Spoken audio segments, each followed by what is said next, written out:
They're intuitive. Maybe you're a reader. I don't know. Been wise since a child.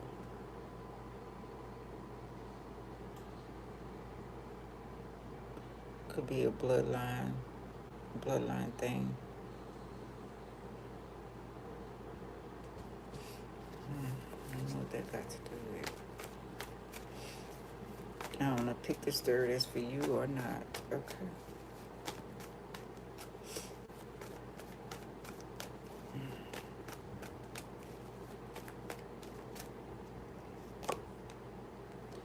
Okay. Depending on money not free, or somebody could be doing readings or giving advice freely without pay.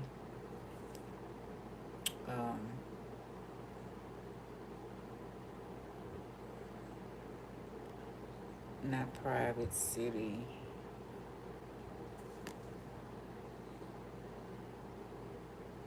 Single.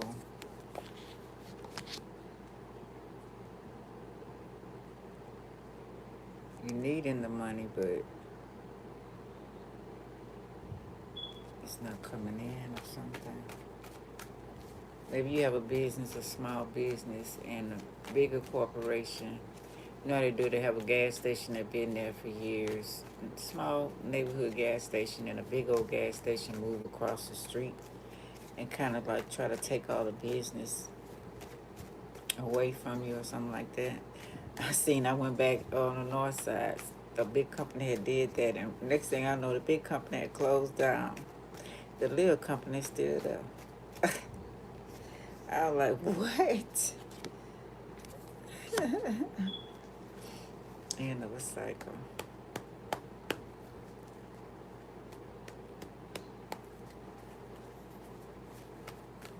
Internet, you might be on the internet.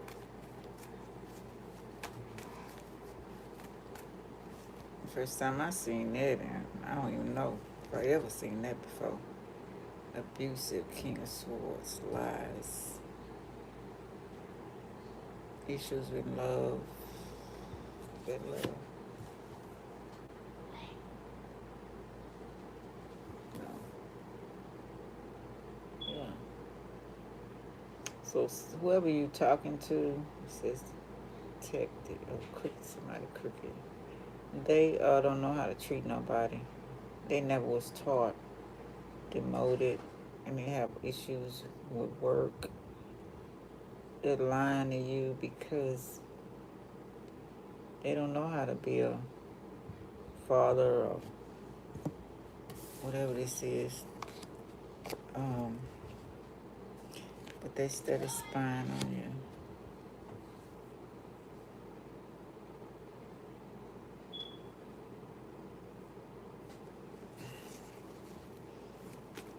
They're lying and say they're not. They're watching you. Wheel of Fortune. They want stuff to go in their favor, and they're watching things go in your favor. The Father. But something about they don't know. Fixed. Eyes fixed on you. They want a piece of the pie.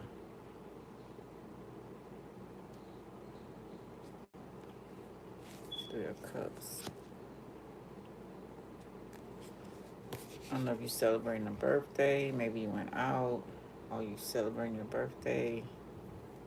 Oh hell.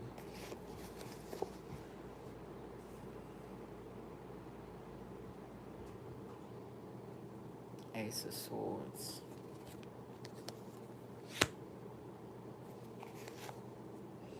Three of Swords. Broken hearted. Speaking truth. People agreeing. Celebrating. It's also my Witch's card. Vineyard. Maybe you went somewhere on your birthday. Maybe you well enough to go celebrate, or you went out to celebrate, and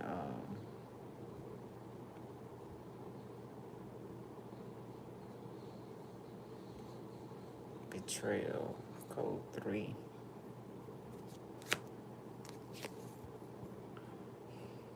surgery, brokenhearted, deception, jealousy, health. King of Pentacles again.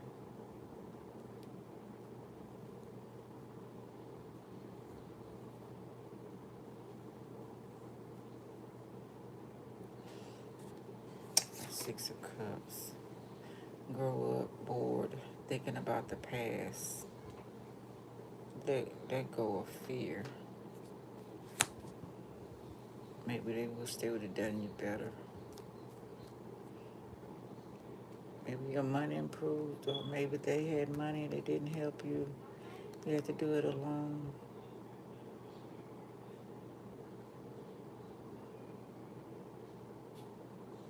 And your business is moving up.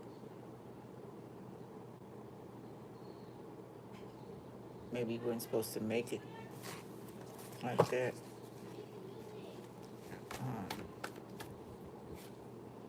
Hangman, yeah, you weren't supposed to make it.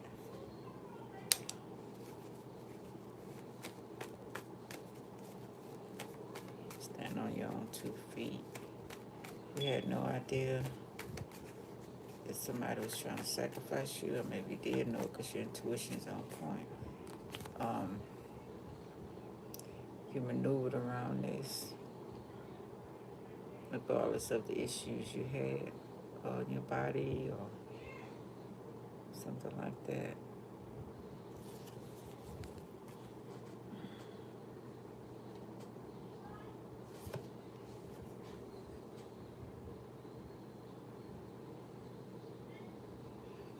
Yeah, taking action. You just kept going regardless of how you felt.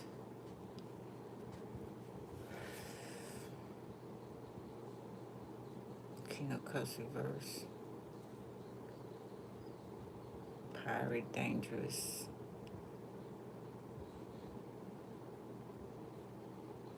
Rebellious boss.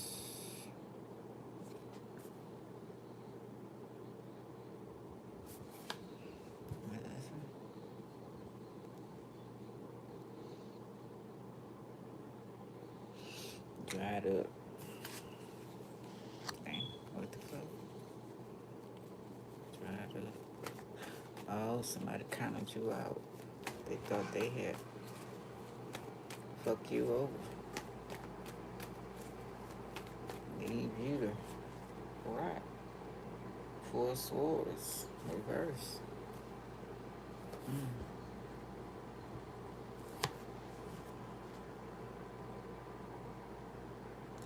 Keeping it a secret.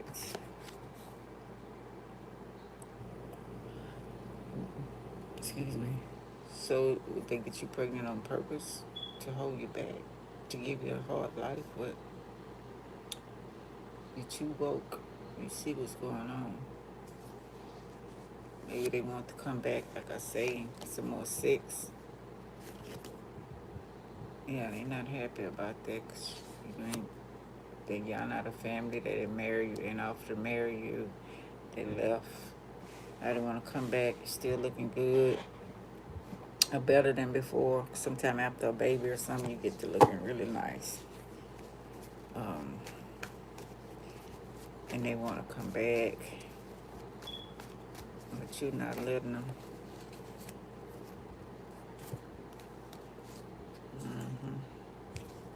Make another baby. 2 of Pentacles reverse. I don't think you had no twins. If you did have some twins, congratulations, somebody's pregnant. But I think this is the after. Little babies. Yeah, they want to make baby number 2. But you ain't letting them come back in your life. Just trying to hold you up. It could be part of them fellowship organizations, men thing that keep a woman down. 10 of Pentacles, 10 of Pentacles. You know, how they meet up. A woman's place is this. You ain't supposed to be smart. You ain't supposed to be knowing whatever. stupid thinking that the male patriarch got going on. Not all of them. Okay. Two of Pentacles reverse. Lack of energy, yeah. Figure you vulnerable. Maybe you missing them. I don't think so. I mean, you disappointed in them. You didn't think they was that shallow and stupid. But it was a setup the whole time. You were targeted. You were targeted. You're stabbed in the back. Yeah.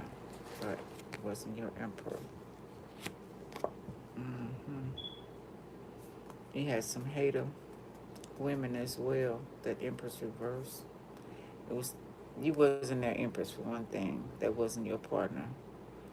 It's stopping you from accomplishing, slow you down, but you kept going anyway. That part of this was orchestrated, probably by people you know. Yeah, Knight of Swords. So the Emperor, yeah, he coming back. But it's the father, or your father, or the father of the child. I don't know. Queen of Swords reverse. Devilish, manipulator, cold, overcritical, dishonest. Come another test. Lying to you again. I want to see my baby, blah, blah, blah. Yeah. We're watching you online. I'm watching you wherever you at, wherever you work at in the world, wherever they see. They spying, they know. They got people spying too. Close friends of yours. Telling you every move. I don't know, maybe close to the family. Travel, Saturn, Cosmos, Gallery, telekinesis, other realms. You could be studying astrology, astronomy, about the universe. You just keep going, doing what you need to do. Accept that you're calling, and they sending in fuckers. King of Wands reverse.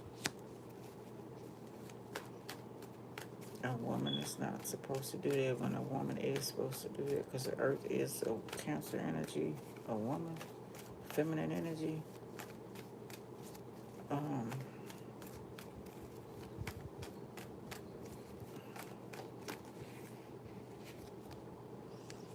Competition for the males. Okay.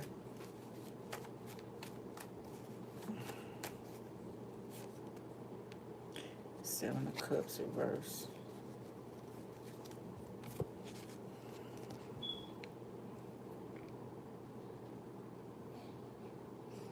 It's not working, whatever they trying to do. Trying to stop your bank account. Then I've got some about evidence going back to court. Want to get rid of evidence. Something you know about them that they can get in trouble about. They want to come back around.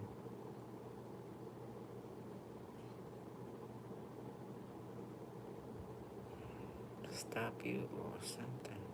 Pretend. Bank account, ATM. Spend all your money. Or they spent all their money. One of the two. Can't juggle you no more. Just because you had a baby for them, you'll take care of the baby, but somebody brought the baby to the fireman. Somebody young. They didn't keep the baby. They want to give you crumbs. They want to make an offering. Like I say, you could be studying, going to school, somebody young, or just mind, still studying, learning. Maybe you're going to school for accounting, banking, whatever it is in that field.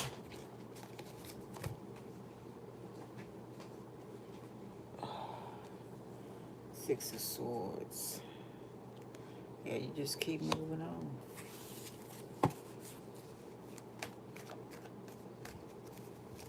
A yacht. Yes. Fairy tale. You out of that fairy tale. Looking for somebody, a family that's gonna be together. I don't know if they're coming in saying that swamp you with some um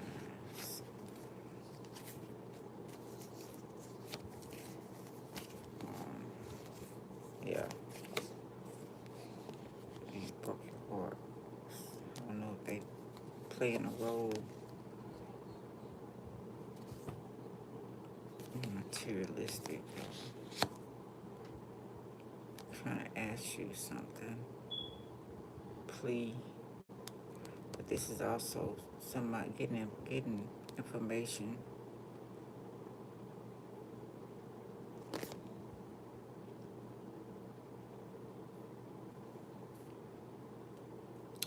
Eight of Pentacles reverse. I don't know, I feel like they sent on a mission.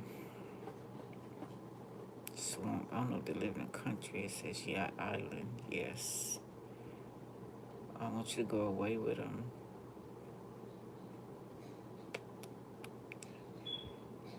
Stab me in the heart. Stab or somebody want to hurt you all over again. Soul trade, black. Baby trade. Children. I don't know. Maybe it's what they into. Paid for hire. Not positive. Lost, struggling. Business. Yeah, somebody. That's my Zeus card and my Caesar. Looking for somebody.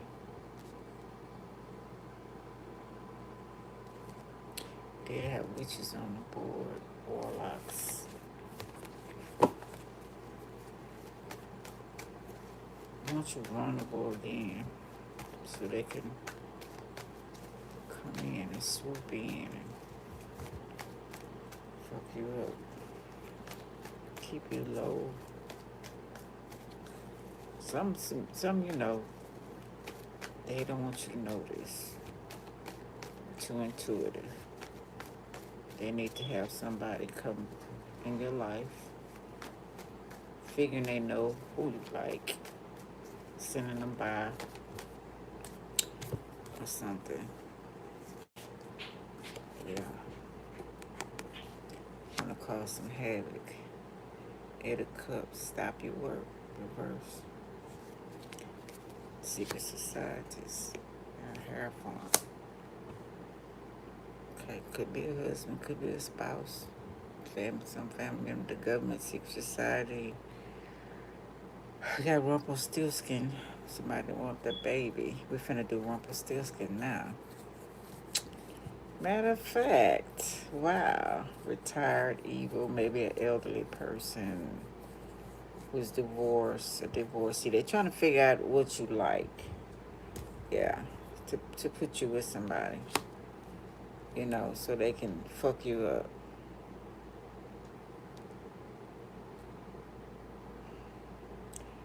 Trust, connection, share. What's it?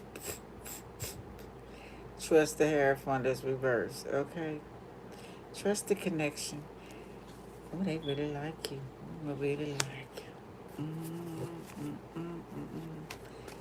Oh my goodness.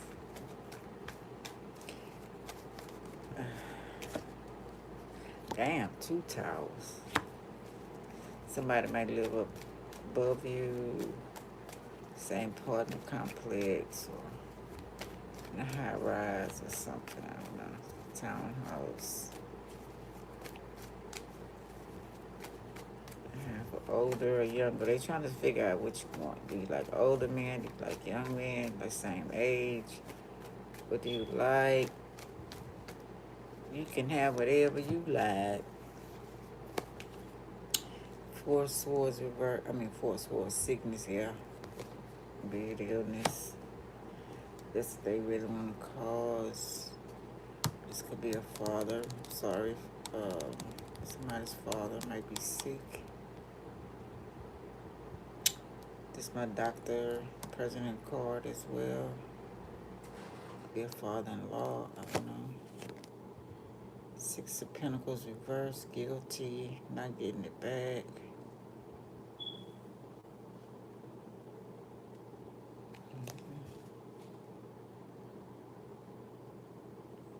Giving too much. Struggle.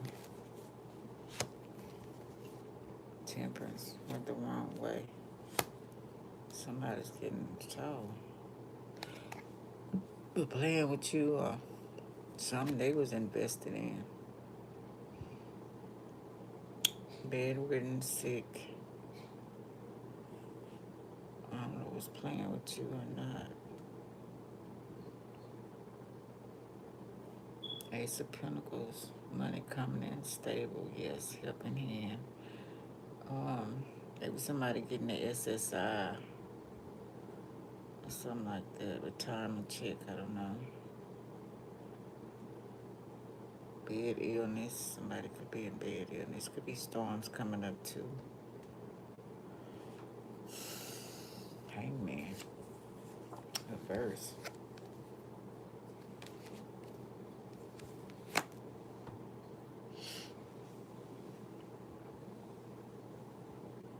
Wish granted. Could be filing for that. Not balanced. Need to watch your temper. Warning. SAG energy. Some money came through. Maybe getting somebody out of jail or getting somebody out of situation.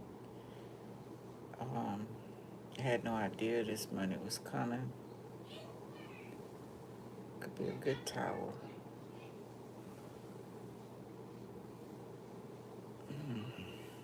Yeah. Well, it's going in your favor.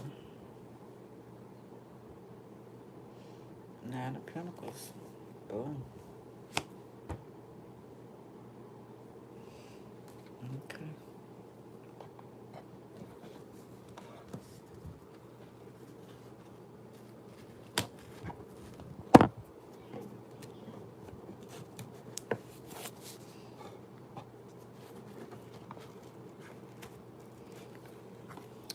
Somebody left you something. Maybe an old partner of yours. There's a lot of havoc about it. We've been talking about that for the longest. Or a father. Or you could be getting, what's that called at work? When you work and you, what is that? You could be getting your retirement. You can be getting unemployment. 401k or something like that.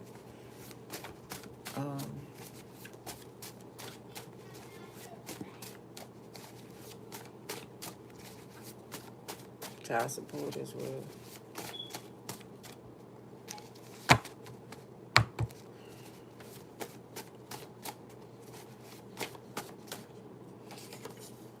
Talk about my dreams of animals leaving, running, then bad rain. And two towers. Most people are clones, not real, or someone find out they're a clone, no soul.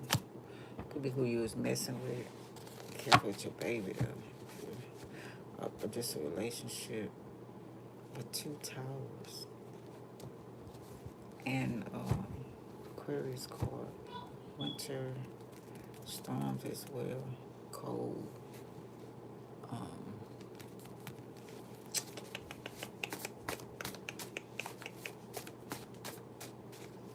I know we had a shutdown of the government.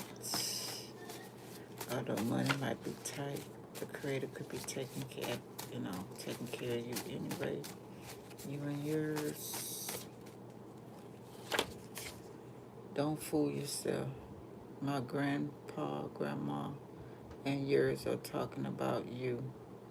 Maybe working together. You won't listen. Our ancestors. Fake, fake, fake. Somebody calling you out. That was talked about that earlier. Somebody keep doing the same shit. Oh man, stranger serial killer woman trying to steal kids' youth for them to stay young, protect them. Dizzy, look weak, confused, tired, symptoms.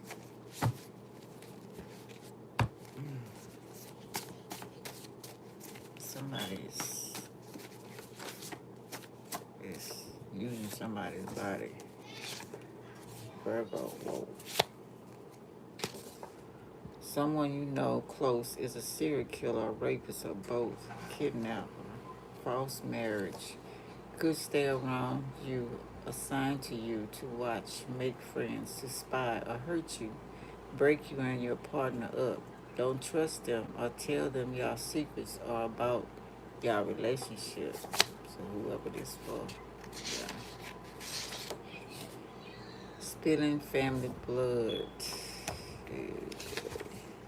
Community service, court, or help. Somebody could be getting community service. It goes back to that thing on ankle bracelet, cops, cameras, and social media channels following you. We got Scottish.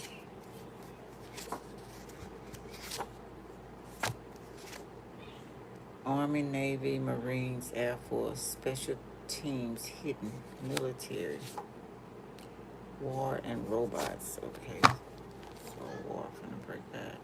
Separated. Mixed feelings about that. Are y'all separated? Somebody trying to separate y'all? Yeah, some kind of organization or family or in-laws or something.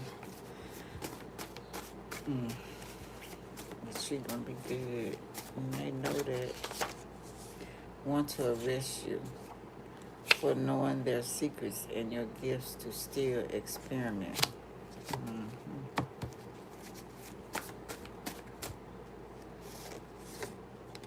But your ancestors, yeah,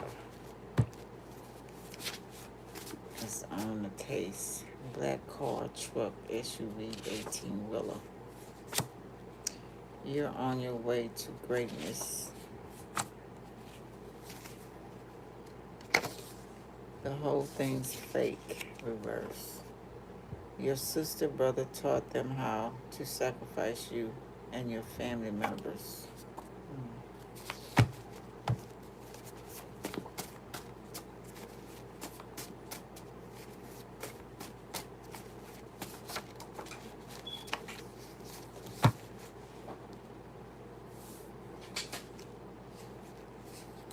Who is watching, stalking your YouTube channel? Who knows, child? Fake friends, fake husband. Dang. Insurance companies killing people, too, for money. No navel on stomach. Yeah, somebody's, yeah. Tarot reader, Virgo. Damn, getting Virgo strong. When I first hit this, it says, oh shit. Daddy disappeared, left or not there, kidnapped, used, program, or secret society, works for, can't tell you or where they are. Jail, FEMA camps, war, jail, and prison are looking for a Virgo. I don't know. When I first started off, I put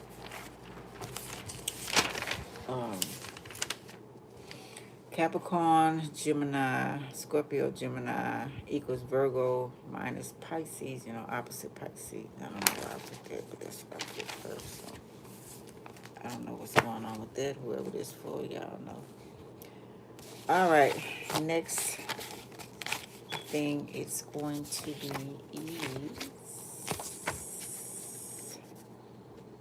is that there? What I got on there? The next one is the Jack.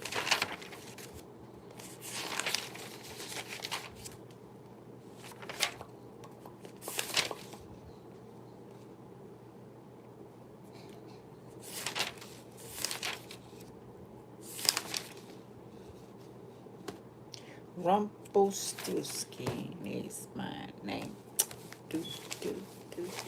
Finna Listen to Rumpelstiltskin. Then see what Chat GPT has to say about that.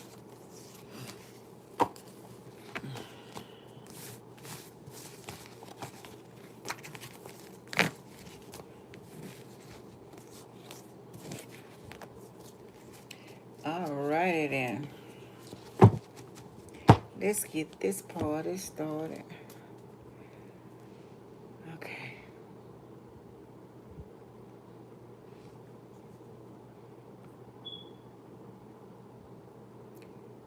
Rumpelstiltskin is my name.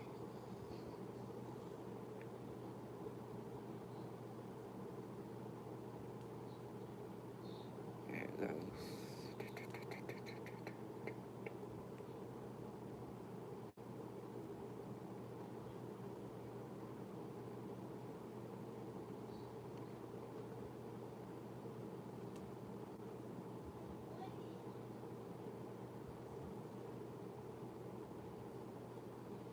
Oh, these some evil ass motherfuckers. Oh, then they ain't gonna get no better. Ain't no sense in complaining about it, because it is what it is. And when it's time to get better, and they get cut back down, or whatever gonna happen to them, gonna happen. It is what it is. Here it is. Rumpelstiltskin. Face it, son. Russ Holiday's athletic career is over.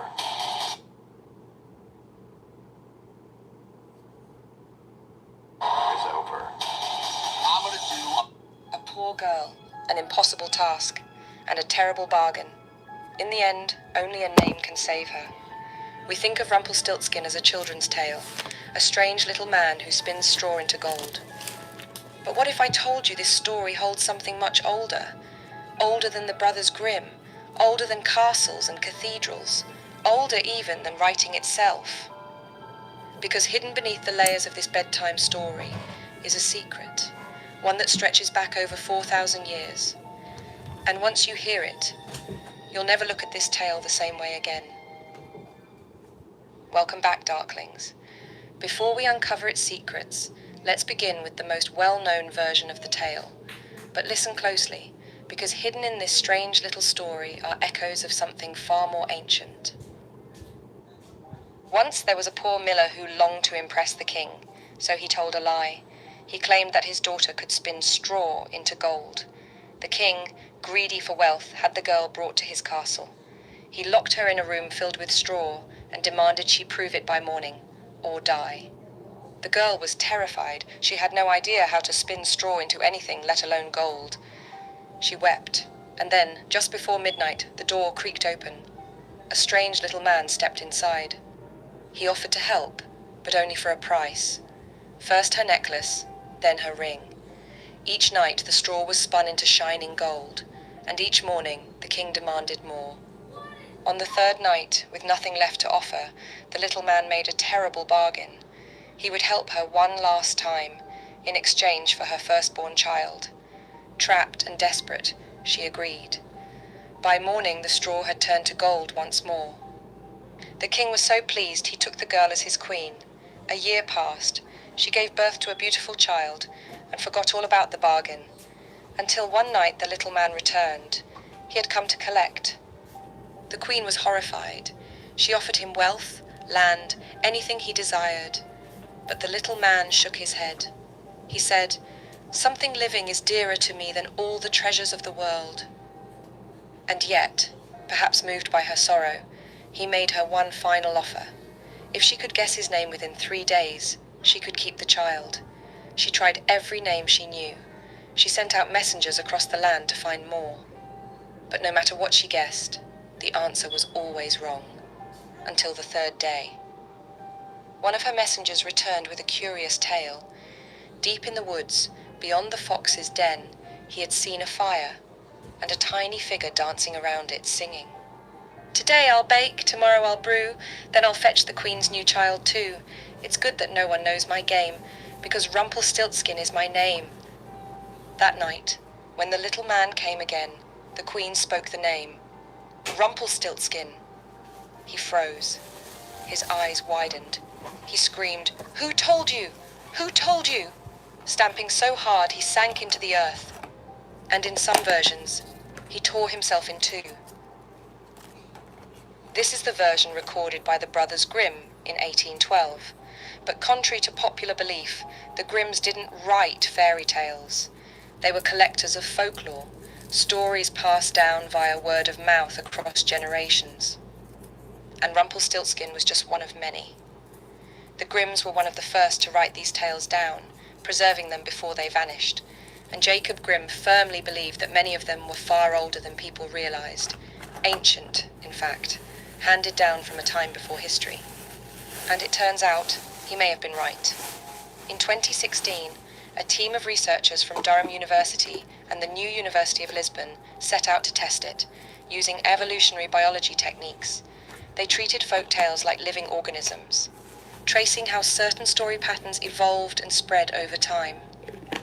By comparing thousands of tales across different cultures and languages, they essentially built a family tree for folklore. And what they found was remarkable. The tale we know as Rumpelstiltskin falls under a story category known as the name of the supernatural helper, and it's now believed to be over 4,000 years old. Now that doesn't mean this exact version is from the Bronze Age, but what it does mean is the story structure, the impossible task, the magical helper, the secret name, occurs again and again throughout cultures and time. Different names, different settings, but always the same skeleton. So why does this pattern echo across so many cultures? And what exactly are we remembering? You don't know? Shelter. This is who you can get. I really want the secret candle holder, birdie, and birdcage. So why does this pattern echo across so many cultures? And what exactly are we remembering? Let's begin with the act of spinning itself. In folklore, spinning is everywhere. Sleeping Beauty pricks her finger on a spindle, and of course, the miller's daughter spins straw into gold. But to the ancients, spinning wasn't just domestic work, it was cosmic. In Greek mythology, the fates spun the thread of life for every human being. From birth to death, the length of your life, the moment of your final breath, all of it was thought to be spun, measured and cut by these three sisters. But it wasn't just the Greeks. In Norse mythology, the Norns sat at the roots of Yggdrasil, the world tree, spinning the fates of gods and men alike. And in the ancient Vedic tradition, the very fabric of reality was described as a vast, golden woven tapestry, golden threads stretching across the cosmos, binding all things together. Thread wasn't just a metaphor for life, it was life. And gold? Gold symbolized more than wealth. It stood for divinity, purity, even immortality. So spinning straw into gold isn't just a magic trick, it's the reshaping of the mundane into the divine. In later centuries, this idea became known as alchemy, the mystical art of turning base matter into something higher. We tend to associate alchemy with the medieval image, bearded men trying to turn lead into gold in smoky laboratories. But older than that is the idea of alchemy, not just as a physical process, but as a spiritual one, a transformation of the soul, of fate, of the very nature of reality. So when we look at Rumpelstiltskin through that lens, he's not just spinning thread, he's performing cosmic work. And some believe that's no coincidence, that stories like this are not just metaphors, but echoes of a time when such knowledge was real and feared. But where did that knowledge come from in the first place? And why, in so many versions of the tale, does it come at such a terrible cost? It's now believed that the name of the supernatural helper, the story category Rumpelstiltskin belongs to, may date back over 4,000 years to the dawn of the Bronze Age. This was a turning point in human history. For the first time, people learned how to take two ordinary metals, copper and tin, and fuse them into something new, bronze. Imagine being a Bronze Age villager. One day a stranger arrives, cloaked in soot, eyes gleaming, and in his hands, metal. A blade that cuts through stone, a tool that reshapes the world. To you, he's no man. He's a god. The ability to pull metal from stone and reshape it with fire was seen as a supernatural act, and those who held this knowledge, the metal workers, were revered and feared. They were seen as keepers of a secret too powerful to be entirely human. And this is where it gets even stranger. Because many ancient cultures didn't claim to discover metalworking at all, they said it was given to them. The Book of Enoch, once considered scripture, tells of the Watchers, divine beings who descended from the heavens and taught humanity forbidden arts, including forging metal. Even in the Bible, we find Tubal-Cain, a forger of all instruments of bronze and iron. And across the ancient world, this theme repeats. In Sumeria, Kothar-Wakasis built temples for the gods. Among the Hittites, Hasameli worked behind veils of steam and fire. The Norse told of dwarves crafting Thor's hammer deep underground, and the Slavs spoke of Svarog, god of fire and creation. These figures were always the same type, elusive, powerful, never fully human. They lived in mountains, spoke strange tongues, and vanished as mysteriously as they came, just like our spinning little man. But what does Rumpelstiltskin want? Not gold, not a kingdom, but a child. Why? In every version of this story, he never explains. Only once does he offer a clue. Something living is dearer to me than all the treasures of the world. We're never told why he wants the child, and perhaps that's the point. It's possible the original meaning was far darker than later versions could bear, so the reason was left unsaid, softened over time for little ears. Because in the ancient world, offering the firstborn child to the gods was the ultimate gift, the ultimate price. Of course, to us today it seems unthinkable, but in the ancient world, sacrifice wasn't always about cruelty. It was about offering up what was most precious in exchange for something divine. In the Bible, God tests Abraham by asking him to sacrifice his son, Isaac. And in ancient Carthage and parts of the Levant, archaeologists have uncovered burial sites filled with the bones of infants. Many believe these were offerings, sacrifices to gods like Moloch or Baal. It seems that when people sought divine help, real, impossible help, the cost was often the same, a child. And that raises a disturbing question. Rumpelstiltskin isn't killed. He's not banished by magic. He's defeated by something else entirely, by speaking his name. Everyday Dose is paying you to try their coffee. They're giving away this massive starter kit for free with their functional coffee. And I'm not Banished by magic. He's defeated by something else entirely, by speaking his name. This part of the tale may be the most ancient of all, the belief that names have power. In ancient Egypt, pharaohs, considered divine, had not just a birth name, but a secret name to protect their soul. This hidden name had to be carved into tombs, temples, and sacred texts, because without it, the pharaoh would cease to exist in the afterlife, not just forgotten, but erased from eternity itself. In Kabbalistic and Islamic mysticism, the names of God aren't just labels. They are believed to hold the essence of creation, too sacred to speak aloud, too powerful to use lightly. Simply knowing one of these names was said to shape reality, alter fate, or unlock divine truth. And in the Bible, Solomon is portrayed as the wise and wealthy son of David, king of ancient Israel around the 10th century BC. He builds the first temple in Jerusalem using the finest materials of the ancient world, a sacred place said to house the Ark of the Covenant. But in later mystical texts, his story takes a darker, stranger turn. One of these writings, a shadowy text known as the Testament of Solomon, tells us something different. It claims Solomon was given a magical ring engraved with a divine seal, a ring that grants him the power to summon demons. One by one, he calls them forth, and each time he asks a single question. What is your name? Because once Solomon knows it, he controls them.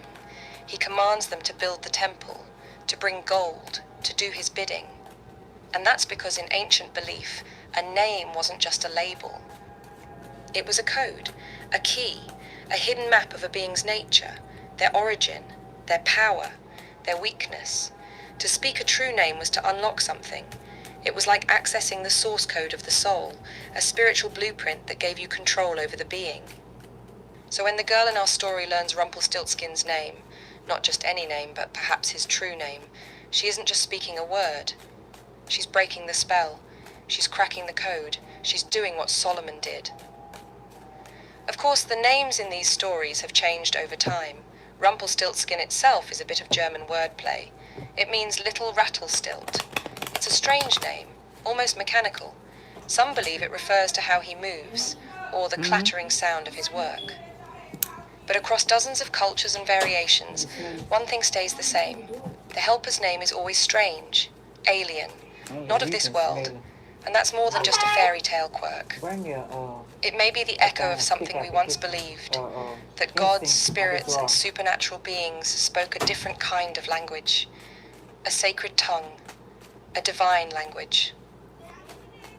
In ancient Indo-European tradition, divine beings don't speak the way we do. They sing, they chant. Their words follow rhythms and patterns, like riddles, that humans can't fully grasp. Which is interesting, because in almost every version of Rumpelstiltskin, the helper's secret name is revealed the same way, through a riddle, a chant, a song around the fire. And this divine speech, it was believed to hold enormous power. Think about the book of Genesis. How does God create the world? He speaks.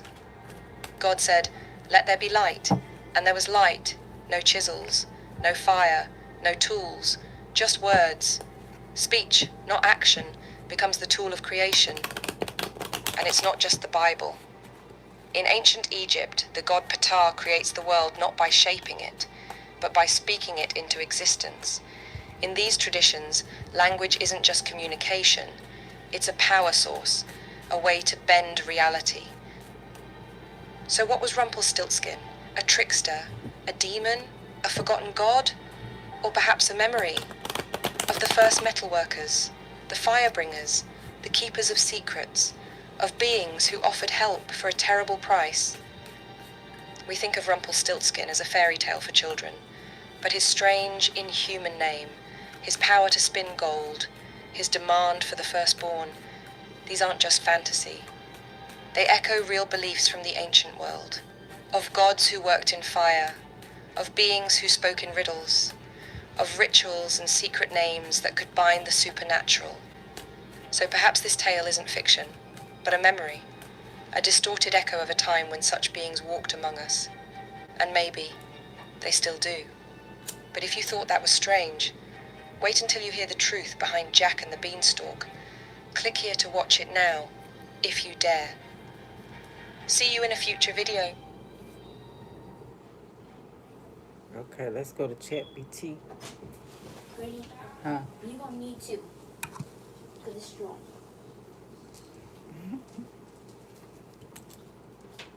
Can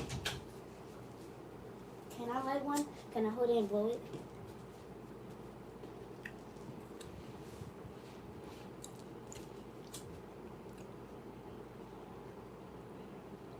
She didn't say nothing. Let's see what Mama wants. I'm going to leave it for you. Okay. Don't light the second I'm one not. yet.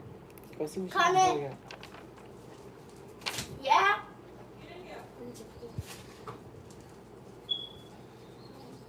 Can I eat in here? Yeah, it's great. Put it on that towel. The towel? Mm-hmm. All right, what ChatGPT have to say about Rumpelstiltskin? What is the metaphor for Rumpelstiltskin? Okay, okay, light the guy there? Sure, just not right now. Can you light it while I'm holding it? Okay, hold on. Let me finish this.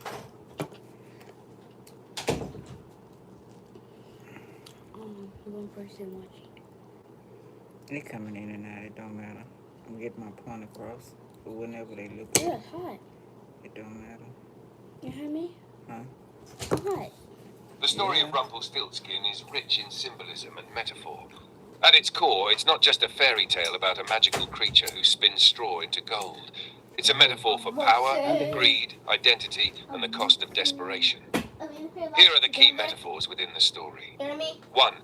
Spinning straw into gold, the power of transformation. Metaphor, turning something worthless, straw, into something valuable, gold. Blow it. Represents the creative or transformative power of human ingenuity, talent, or resourcefulness. deeper meaning. It can also symbolize how people are often pressured to make something out of nothing, especially when exploited by those in power. Yeah. #2.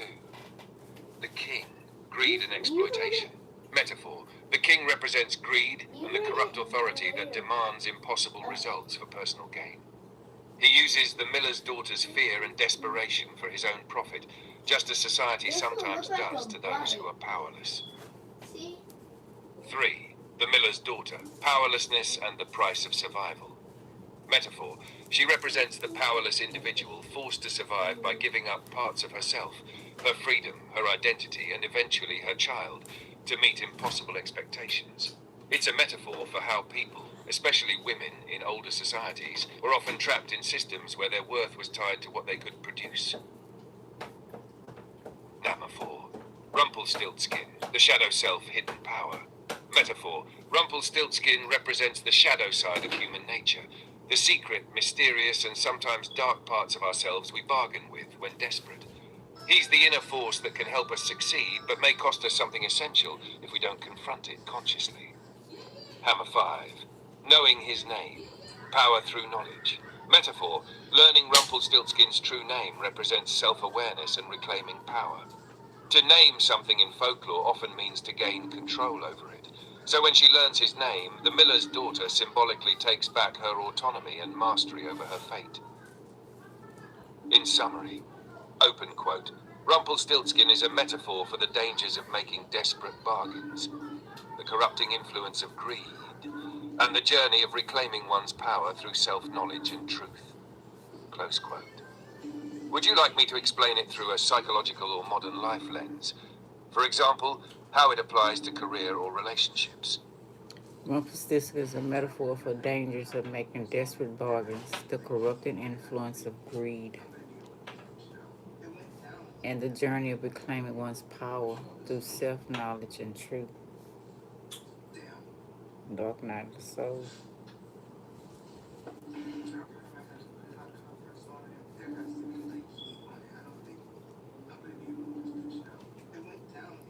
Getting tricked. She wanted to be married to the king so bad. She was agreed. Well, her dad put her in that position. Lied and said she could make the straw. And got caught up. People. That's like getting caught up in people pleasing.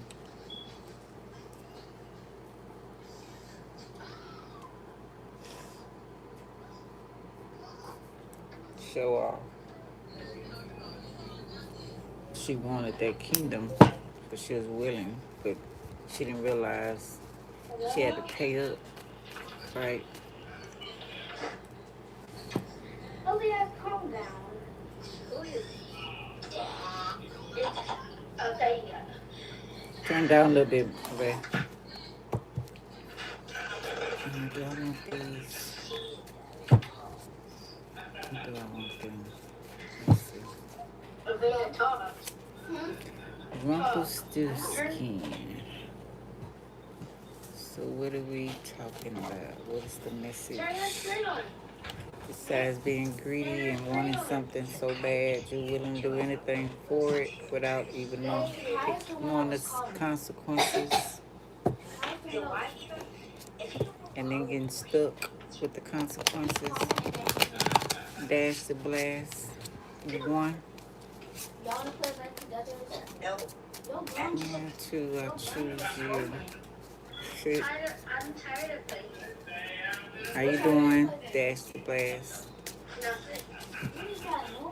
Rumpelstiltskin. I talk about it all the time. So somebody wanting your child or want a child from you or forcing you to sacrifice a child. Something. Bea. Come on, girl. Oh, Bea. Is that him or you? Stop, Duda. Why? You too loud. That's all I'm saying. How am I loud? Hey, I'm loud. Girl, do you like my picture? That's cool. think Talia was mad because he added me to the group chat. I'm in blood. Dang. Somebody ain't trying to sacrifice their child for the shit they put themselves in. Didn't fulfill what they supposed to. Now they have to sacrifice their child.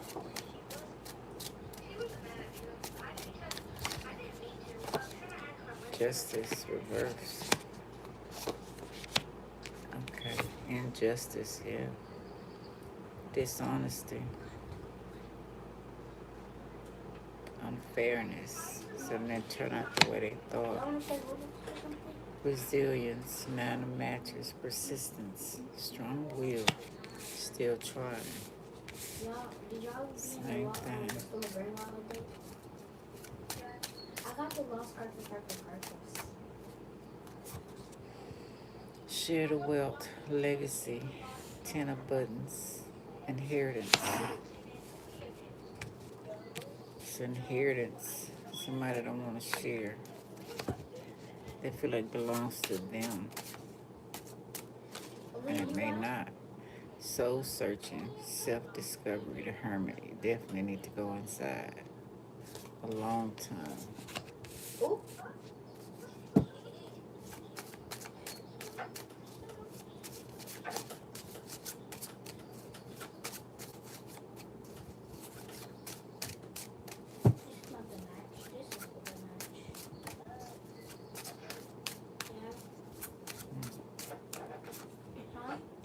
Adventure, action, Knight of matches, energy, passion.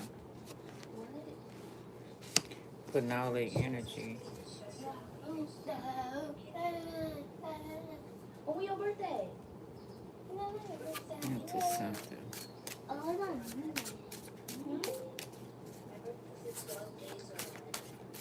you having a birthday party?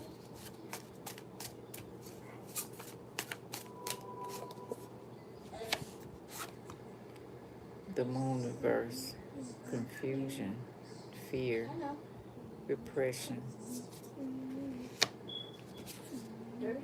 law and order, discipline, king of needles, authority. Somebody afraid of someone. Oh, a flat of a plan or something? A Virgo. Cancer, Pisces,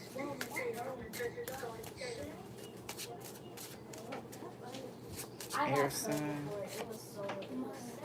obstacles, frustration, creative block, 3 of matches, don't know what to do about the situation.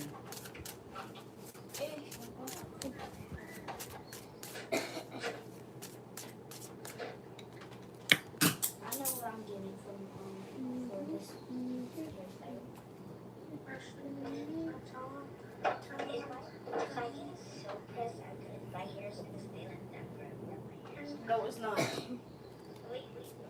It's not. It's not supposed to live there forever. The next day of your birthday, it's gonna be gone. Immaturity, envy, irresponsibility, envying somebody else, making somebody do some bullshit, but now they caught up, It don't feel like that. making a dumb move.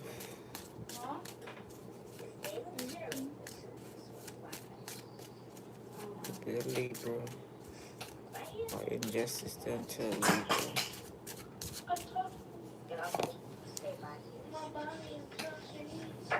Rite of passage, overcoming, 6 of needles, safety.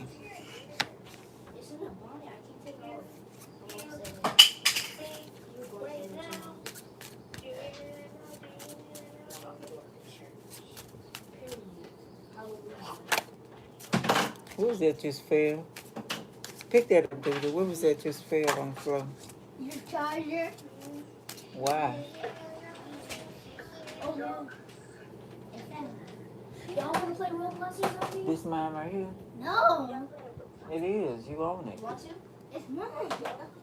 Yours right there. See? Where's my end? Look on the floor. You I dropped bet it. I had it. You got my end? I just heard it He on the has floor. it. He gave it to me to try to. He gave it to me and lied on me. Y'all just want to watch it. Overextended dependency 6, 7. beyond means. Want to live beyond their means, so it's getting them in trouble. Just that greed. Mess with somebody or got in a situation that they can't get out of. Trying to figure out how to a plan to get out of this, so they can, but they will still want the materialism, 6, 7. reconciliation, remorse, compromise. So they're trying to figure something out. Oh yeah, that was my brother. Taking a long time. It's supposed to be in the same shit, different day. Damn. He never talks around real people. In school, like people in school, he does not talk to. Oh, why is the drugs and not Turn it down a little bit, babe. 6, 7. Magician, master of skill, resourceful, concentration, magic, Virgo, Gemini energy. Overindulgence, materialism, 9 of Cups reverse, dissatisfaction, not turning out the way they want it to. Still want that materialistic stuff. Willing to do anything, sacrifice anybody for it. Now they got caught up in fairy tale. Delegation, burnt out, stressed, 10 of matches.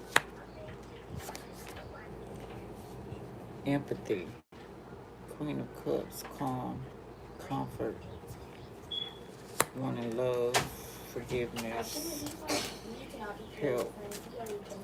6, They don't know what to do. Recklessness, 7. naivety, took a risk, the Fool reverse. Now they needing you.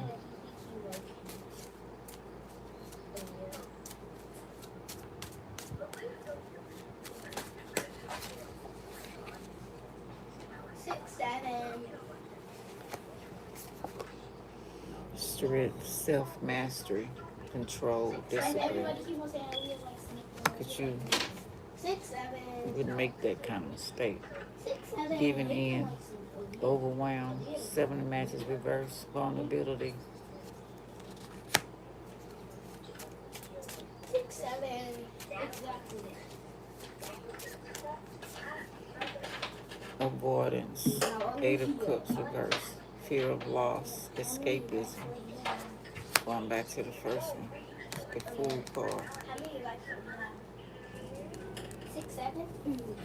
So they still 6, 7. don't know how to handle it. Warning, What? scarcity, lost opportunity, Ace of Buttons. So somebody's blackmailing them. Rebuke them in the name of the Creator of all. No weapons formed against you shall prosper. Oh, man. Is this Confession, you? coward, 7 of needles, conscience. They scared to tell you the bullshit they got into. They don't know how you're gonna feel about it, but they need your help.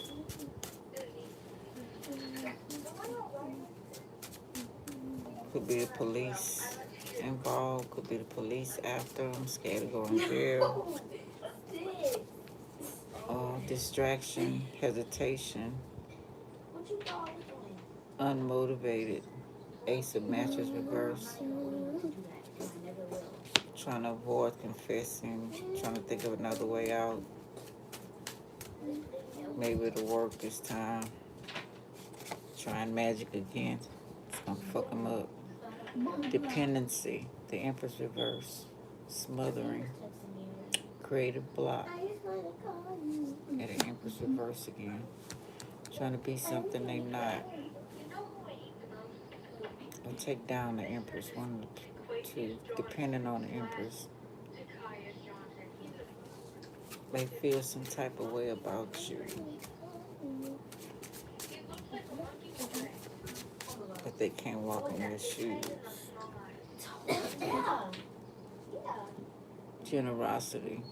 Sharing. 6 of buttons. Charity. Could be a very giving person. Compromise, cooperation, agreement. 5 of matches. Or getting somebody else to join in, causing more havoc in the situation. We had 2 towers, the last one. I know who can tell me these questions, I just can't say it.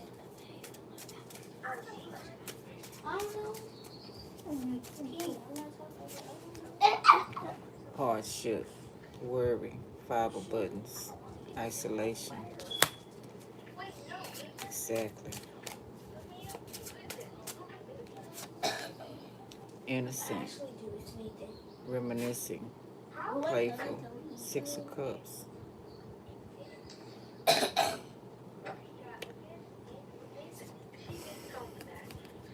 He's scared. Trying to figure out a way to ease the pain. He's scared. Don't! Takaya's out there. They made a mess of things. Heartless, unstable, uncaring, King of Cups. Trying to get whoever they made this bargain with balancing. They don't care. They want this person to do whatever this is. Bring somebody down. Money may be involved. A midget. Moving on. 5 of Cups reverse.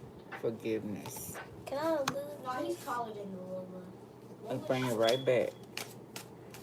Want them to forgive It's a them. good thing. Wait, it's not a good thing. I need a piece of paper to write on. Use this sketch paper over here, Booker. Oh, it's a good thing. But this sketch paper? Mine.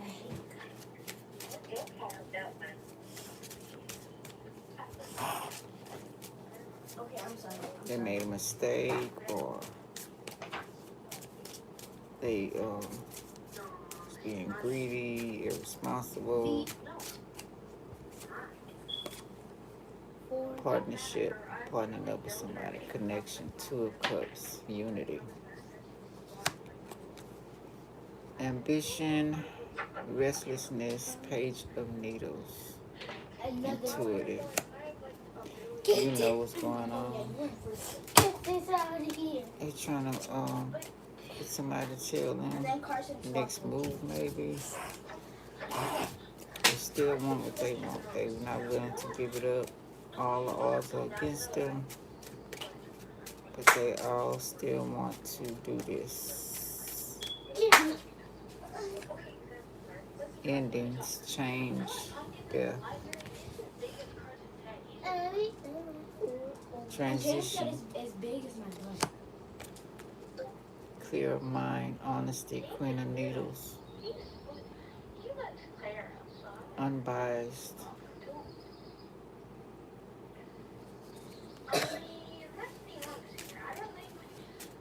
Either they were supposed to kill someone, or it's not going to end up good for them, or they need to end this.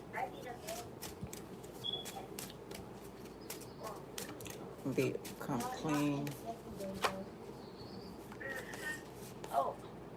for their own soul. Slowing down, panic, regression. Decisions, 8 of Matches reverse. I got it all. Death could be at the door, egotism. The unknown reverse. With tendency. But I need the wheat one. They're still stuck in their You don't ego. need that. Panicking. Can you delete the go-kart one? I know, I finished it. I did that.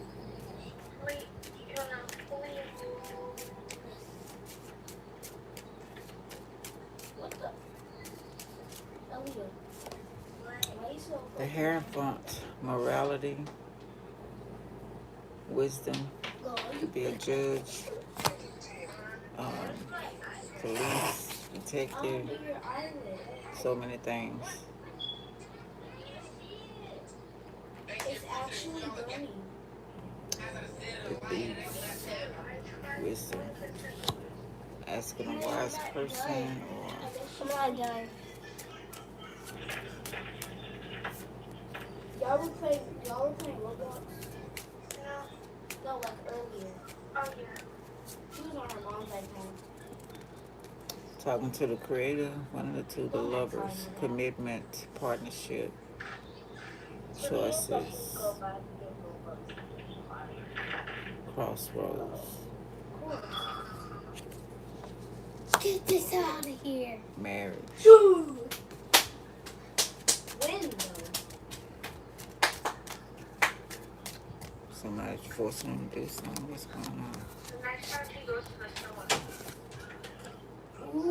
Obstructionism, laziness, page of buttons reverse, superficiality, same thing. Temperance, patience, balance, inspiration. Oh, this person encouraging them, fucking with them.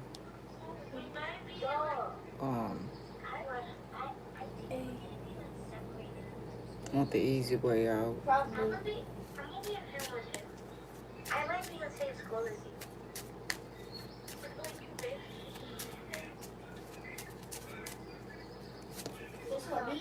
Hope, faith, renewal, the star.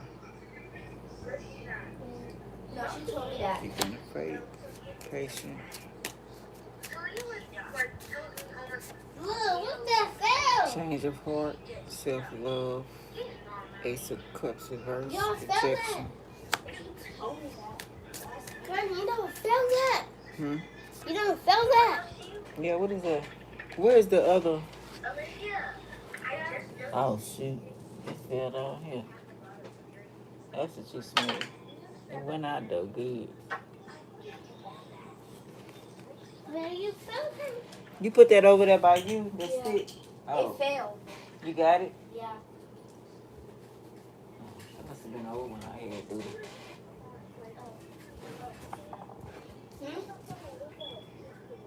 Unpredictable, aimless, Knight of Needles reverse, impulsive. So whoever they with, did this for, asked to do this for, working for, whatever the fuck. Putting pressure.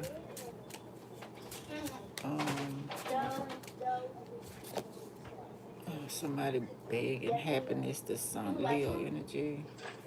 Taurus, Gemini, Aquarius, Sagittarius, everybody here. 6, 7. Optimism, authenticity. 6, 7. I don't know if I should say it. It doesn't matter. I was going to Hierophant. 6, 7. Wait, y'all. Marry somebody. 8, 7, 6, 7. I don't know. Corbett. Oh, this you? Corbett. Unfulfillment, stunned growth, emptiness, the world reverse. Appear like it's good. Because it said false marriage or something like that. But it's not.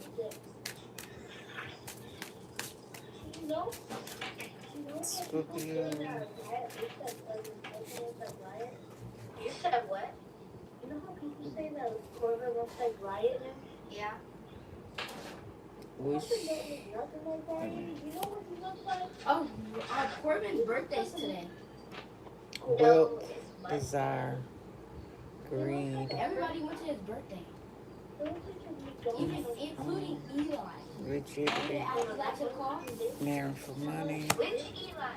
The Eli Blackmore. Somebody don't want to work hard. They just looking for somebody with some money. Or an easy way out. Taking No, I'm somebody talking about the else's other Eli.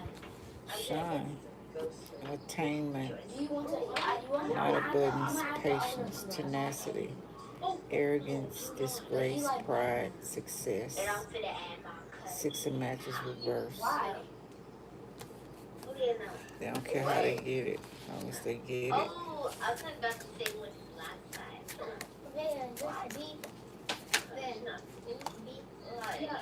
Hangman reverse. Resilience, indecision, stalling, procrastination. Oh my god. Ew, what's his name? It says Cookie. The Tower. You should see his Roblox. Upheaval, disruption, awakening. No, I didn't get his number. Somebody added him. Which was? He's not the answer. Which was Carson? Delusional, fantasy, 7 of Cups, confusion, choices. Yeah, because it's on here. 7 of Cups reverse. No. Misfortune, Wheel of Fortune reverse, loss, upheaval. Yeah. And then the person that told me that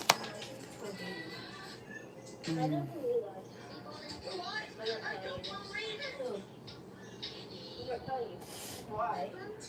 Because I can. Conversationism, 4 buttons, security, defensive, because it's not going to turn out in their favor. Okay, you be honest. You would. Be honest. You've been dating for a long time.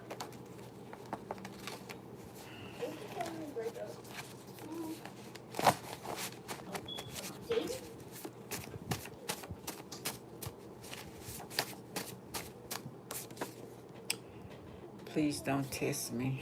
What? Reverse, being tested. Oh, a big bad person steps on baby dating figures and it's something Please don't cuss me out. Reverse, you being cussed out.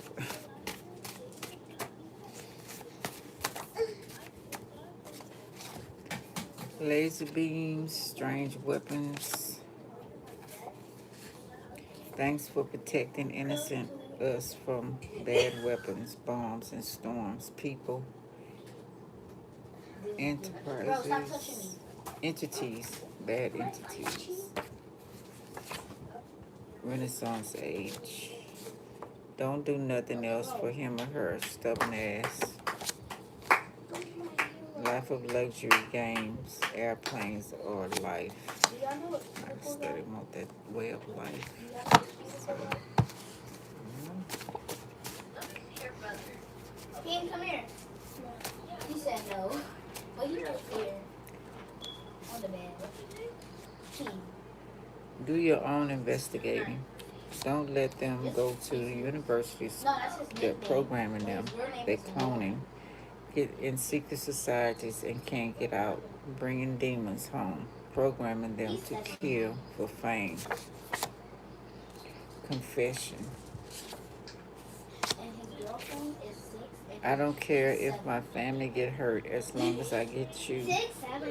They irrelevant at this point. Your brother Sagittarius. Kill him or her father. Ophiuchus. Yeah, he only has exactly. I'm good. Exactly why I said no. Neighborhood cops following you from past life bad, making you do wrong. Not a friend, family member, mate, or child. Waitress. Your house or home apartment is coming soon. Be patient. It's being prepared for you. A protected place. So keep protecting yourself. Huh? Yeah. What is y'all two doing? What you gonna do? What you gonna do? Visit from the center underworld, not hell. Forensic officer investigation. All right, y'all too. I thought it's how loud as he clapping. I thought you would hit him. Check the walls, holes, and house, closet, floors, under house, cellar, attic, hidden people, animals, drugged. No, you can't be talking because you actually pooped on your Okay, what the fuck going on?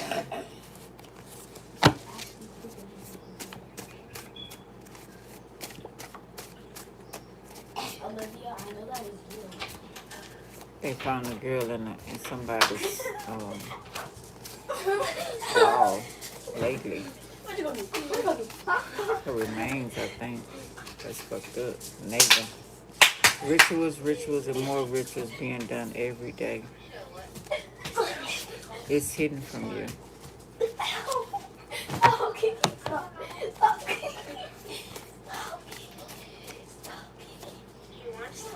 Lawsuit. She put herself. Tarot card reader Libra.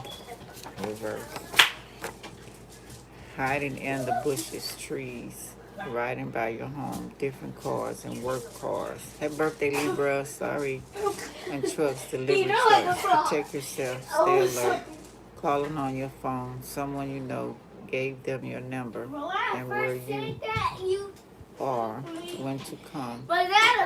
Or computer phone working for them. Secret society or cult. Was that a prank? Come on, come on. Come on. Come on. Charles. What you doing? What you think I'm doing? Little girl. What are you doing with my stuff? 5 a.m. Oh, look. There goes Seeing some deaf markers. spirits and evil spirits or ghosts. Okay, I think this is for girls. No. Is it? Not Where did even you get going that? to work. From the code? Stop letting them know what and where you go. Let me show you the code. True that. Is this Sprite? All right, y'all. My next one is my water. Why don't you show them your science experiment? The science. You shut up, those kids. None of their business. Where was this code? They already copy every damn thing. It's try to stop everything you do. 4. Okay. Tell people nothing. I told you it's evil in this world. And they got people hooked, jealous, making them feel some type of way, like they not good, irrelevant. All right, my next picture. It's time for your hair. I got enough on my other channel that they messing up, taking from, and the government take off some of my videos. Our ancestors, HM products. Time for your hair, because your hair too long.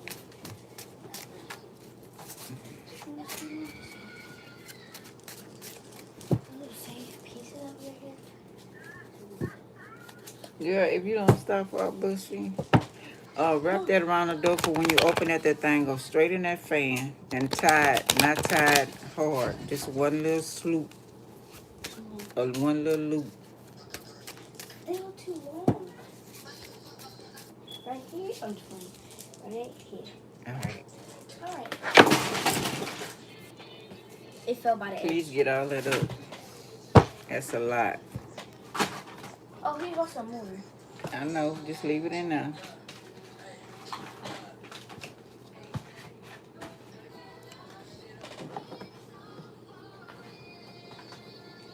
Tell me you how I feel.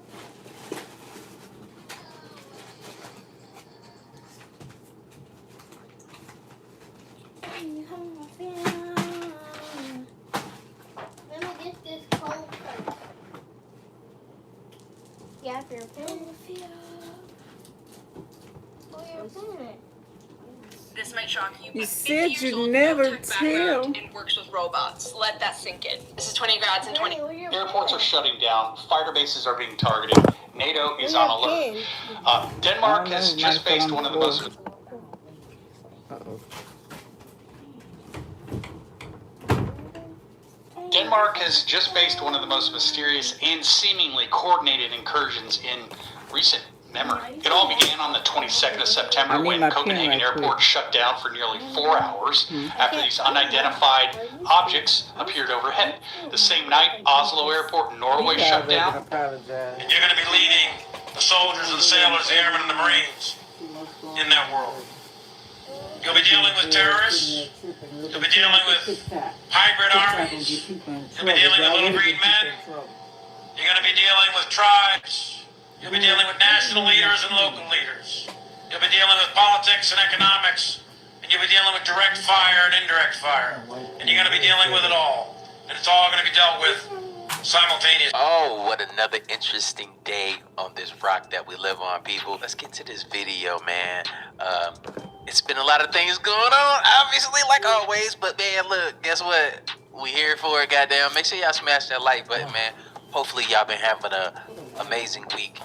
Just make sure y'all hit that like button. Spread that positive energy. We need it the most when these Get from things over there. start to happen. Get from over there. We Put just your knock stuff can't down. quite Put it explain. back. Come on now. Stop. But one thing we're gonna do, we're gonna get together and we're gonna talk about it, okay? But look, man, hopefully y'all like the video. Make sure we get this thing to like 15,000 likes and keep spreading that love all across the world, y'all, no matter what. Let's get into this video. There is this new Palantir commercial ad that just came out that you guys need to check out. You guys do remember who Palantir is, right? The new data integration company that's helping the Department of Defense, the IRS, the DOD, DOGE, and all the and ICE, the People's Handling Immigration. But check this thing out, y'all. This is crazy. Good morning, citizens. Your overnight account balances have been updated. Time to start a productive day. Final notice, your account balance is below 500. You need 50 credits by the end of the day to avoid automatic eviction. If you have missed work due to illness, you must provide a doctor's note to reclaim your credits.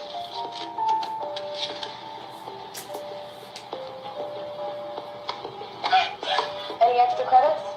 Please. Tensions are high today, with more people planning to join the Citizens Against Digital Control protest. Remember, the government knows who you are at all times. Resisting is not worth the consequences. All of their newest social credit systems are designed to keep you and your families safe and efficient. Authorities seized a record balance of an individual's credits, citing excessive hoarding. Traffic violation detected. 7 miles per hour over the limit. 75 credits have been automatically deducted. You have to be fucking kidding me. You just had it. Yep, you got the flu. Your blood work shows a significant iron deficiency. I recommend incorporating more red meat into your diet. Dr. Jones, your taxes were not filed and have been automatically deducted with late fees. Your medical license has been revoked. Oh, hell nah. I filed an extension.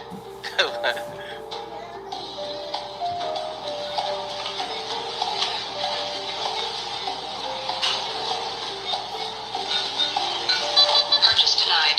Monthly red meat allowance exceeded. Try mealworms instead.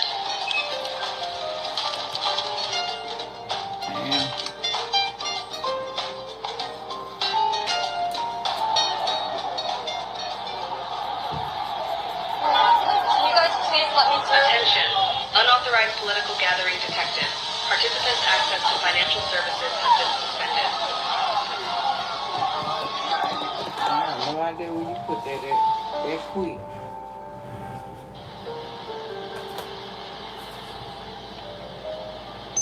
Due to the speeding infraction, your car will be immobilized for 3 days. Take it out of here. Fuck you! Take your surveillance policies and run in hell! You've earned 50 bonus credits for reporting your neighbor's hateful misconduct.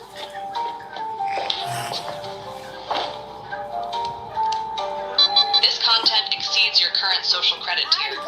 May we suggest citizen responsibility?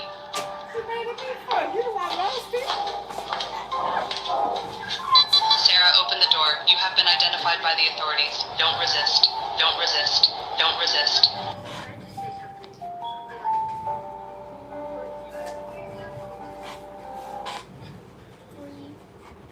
that gave me Out of Time vibes with Justin Timberlake. Y'all look up that movie. It's crazy, man. Like, you run out of time, you check up out of here. We ain't no hoes over here in the United States. I don't see that going well for anybody that tried to oppose that. I have a passcode now. Bro, we armed to the teeth. Like, literally, we'll eat you. Like, we not playing with you, but nah, like, we won't go out like that. Let me know in the comments down below. They've been warning us. Song was made in 1985.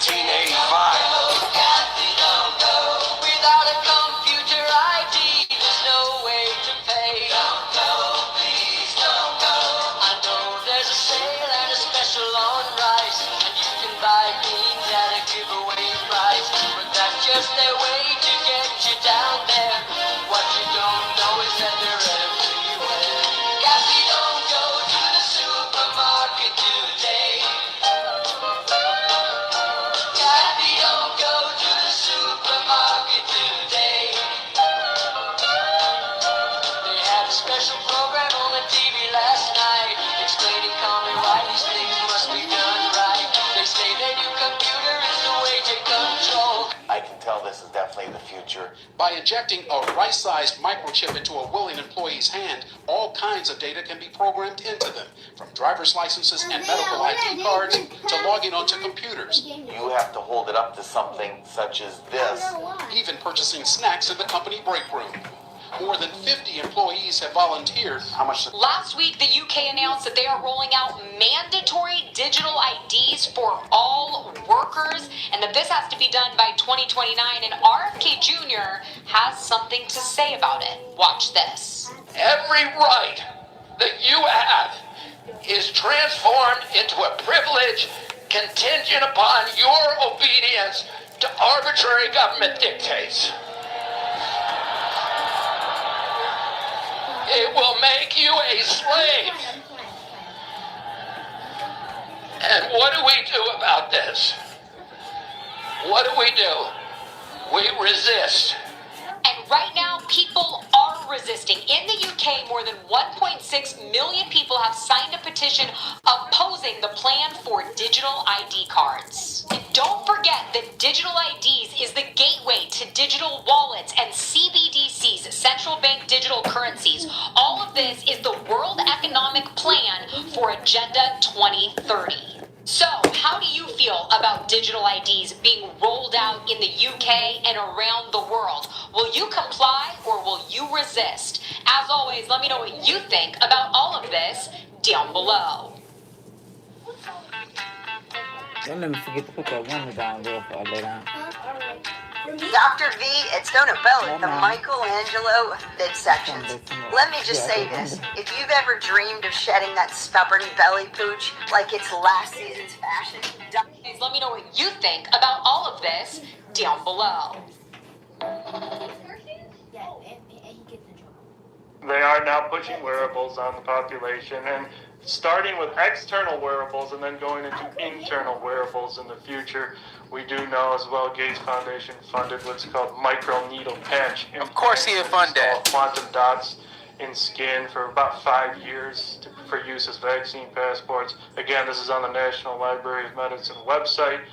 So yeah, the plan appears to be going from external wearables, get them to wear that, and then you go into the internal wearables, these implants. Okay, if you're not ready to go for a ride, and I say this with peace and love, keep scrolling.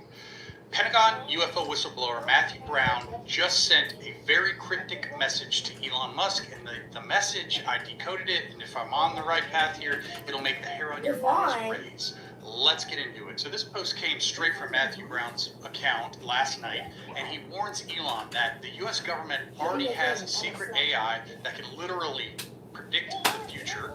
He says Sam Altman betrayed Elon and that the first public sentient AI, they were silenced. The tone of it is very urgent. It's like Elon's being pulled into something that he's not prepared for almost. I don't know. But then it does seem to get deeper. He name drops agencies like the White House, FBI, Navy, Department of Energy, and the NGA. That's the guys who track stuff from space. He mentions something called marsupial. And allegedly, this is a Trump-era UAP briefing program, and he says that rockets are so 1947. The translation, Well, the government knows how these exotic crafts work, and they're lying about it. But then the post shifts. This is where it gets creepy. So Matthew Brown shares a hand-drawn circle filled with strange symbols and references a word, Logan. That's science and technology is just an excuse for us to do magic. Computers are processing things by zapping crystals with a magical force we can't see called electricity. You're using your phone as some kind of portal to look at a moment from the past, and I'm using mine to send you a message in the future. The screens we're using are made of liquid crystal, LCD, also being zapped by electricity. We make most of that electricity by burning rocks we find underground. Sometimes we use even more powerful radioactive magic rocks that can power whole cities full of magic items. It's like if we want to do something that seems impossible, we just gotta make up some scientific rules that explain why we can do it. That's gonna lead us into other things, y'all. So think about the crystals and think about the technology. We have them same crystals in our head. We have the same crystals in our body. Like, we are that walking technology.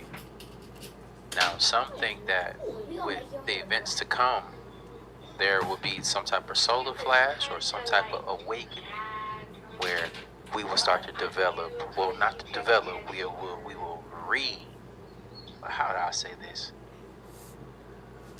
We will regain our consciousness of our actual abilities, and that's like telepathy, levitation, and reading minds, and a bunch of other things. That sounds cool to me, man. In that scenario, I hope that scenario is true. Not a big rock coming and smacking the planet, and then we flying all in outer space and shit, like, you know, or somebody cracked the ceiling and the water coming in, we all drowning and stuff. I ain't got time for that, y'all. See, that's why I stay on the sides of, like, I would rather get the superpowers. You feel me? But look, if we all collectively think that at the same time, it might happen, y'all. So look, I'm betting with that one. Don't always think about the bad stuff. Okay, folks, I want you to watch a demonstration of nanotech. This is little micro robots, yeah, performing tasks. This one is moving the fat and getting into the blood, yeah. As you can see, it's moving it along there, see, and helping. This one's gonna put the circuit and create the light. You see how clever it is? Yeah. Now, there's conspiracy theories out there that this is in the V and building chips in people's bodies. Now, what you'll see is it throws that up there. Yeah? It's that intelligent that it knew it couldn't get up, so what it does, and you'll see it here, it chucks it up. It throws it up. Watch, look. Throws one over. Yeah? So the intelligence is obviously coming from us via some Wi-Fi connection or something like that. But I just wanted you to see nanotech and how advanced it really is, folks. That's all. Here it is. Just to give you a little idea of, what's going on in the technology world, if you like, and where we're at. So, nicotine is the killer. Yeah, it will kill all this. The Australian scientists have already shown that in videos now. So, if you want to get rid of this, I wouldn't say start smoking, I'd just say get some nicotine in you and happy days, remove the damage, yeah, if it's the case that you feel that, you might have some of this in you. Just saying, yeah, just want you to watch what's going on with the way this nanotech works.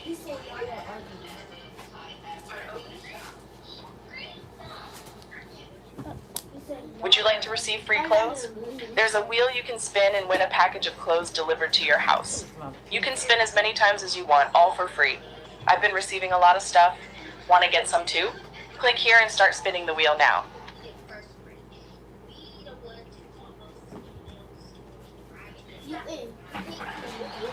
Why don't you own apartment buildings? Seriously, why don't you own these big apartment buildings? And I get it. You might be thinking right now, well, Tyler, my word, it's because I don't have millions and millions and millions of dollars.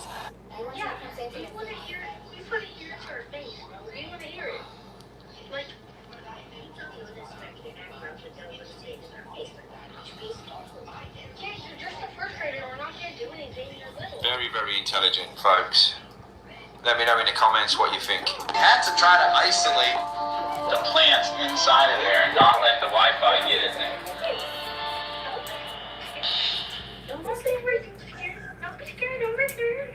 They ain't gonna do nothing. Granny, Granny. Move before you knock that down. Don't put that right there. I'm trying to put it right here. Like the plants are gone. So I think that when the Wi-Fi's on, it's affecting the world. That is all about slavery. And even look at the dates on which it was signed. It was right in that era, right after the Civil War. And if you look at it that way, the case is an easy case to win. And I hope the lawyers talk about birthright, citizenship, and slavery, because that's what it was all about. And it was a very positive, it was meant to be positive. And I already know the lawyers ain't gonna talk about it, but I'm about to break this all the way down. It's about to get deep. We're about to time travel back to the American Revolution.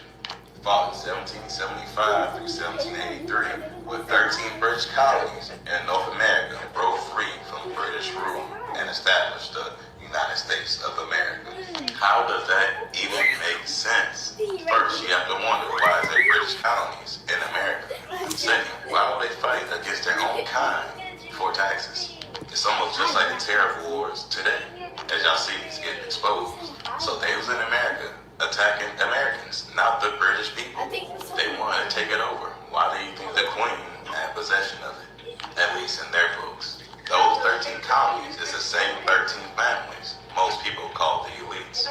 The same ones that represent the 13 stars on the forehead of God El. That is the 6-point star that was as a Seal of Solomon and the Star of David. As y'all can see, they maintain control until today, 2025. And yes, grays exist and plenty of other beings, but that's a whole nother video. So after 5 years of war, they're not going to mention the 13 colonies. So they took it upon themselves to declare their first president, George Washington, in 1789. He was elected with no opposition. And notice he led the army in the American Revolution. I just talked about it. Think about it. Now ask yourself, how was he elected if he's a foreigner in America? Just imagine he got all those votes from those 13 colonies, not the American people. This is why he had no opposition. We didn't even know. And how they're still manipulating things today from the shadows. Now the Civil War Trump was talking about between the United States of America and the Confederate States of America over disagreements about slavery. Now keep in mind, the United States of America has been infiltrated already. So technically they are on both sides of this war. Just in case you don't know what Confederate means, a person one works with, especially in something secret or illegal, an accomplice, joined by agreement or treaty. As I mentioned before, they started making their own votes for their own president. So 3 years after the Civil War, they established birthright citizenship through the 14th Amendment in 1868. So to keep it simple, anyone from any country can come here to America and have a baby, and also their baby is American, without going through the whole process of being a citizen. And of course, they can fast forward the citizenship process with anyone else they feel like it, especially back in the day. So now, 2 years later, in 1870, they prohibited, denied the right to vote based on race. And if I look down to the 15th Amendment, it said they granted African American men the right to vote by prohibiting denial of suffrage based on race and color and previous condition of servitude. Now, if you go back up, it specifically said that Black Americans could not vote until 1965 and still had to deal with literacy tests, poll taxes, grandfather clauses, intimidation, and violence. Just like today in 2025, there is a reason why they currently say Black or African American on all these applications, because they know we are different and we are the original people of this land. So basically, this states that all the races was able to vote besides Black people. But then they later specified what Black people is able to vote, and that would be the African Americans, which is the people that actually came from Africa, because technically they are foreigners also. So now it's about to get a little deeper. So in the midst of while all this is happening, they started building an electrical grid around Earth in order to lower our frequency, cooking us and depleting our brain functions. We are electrical beings, so this affects our aura.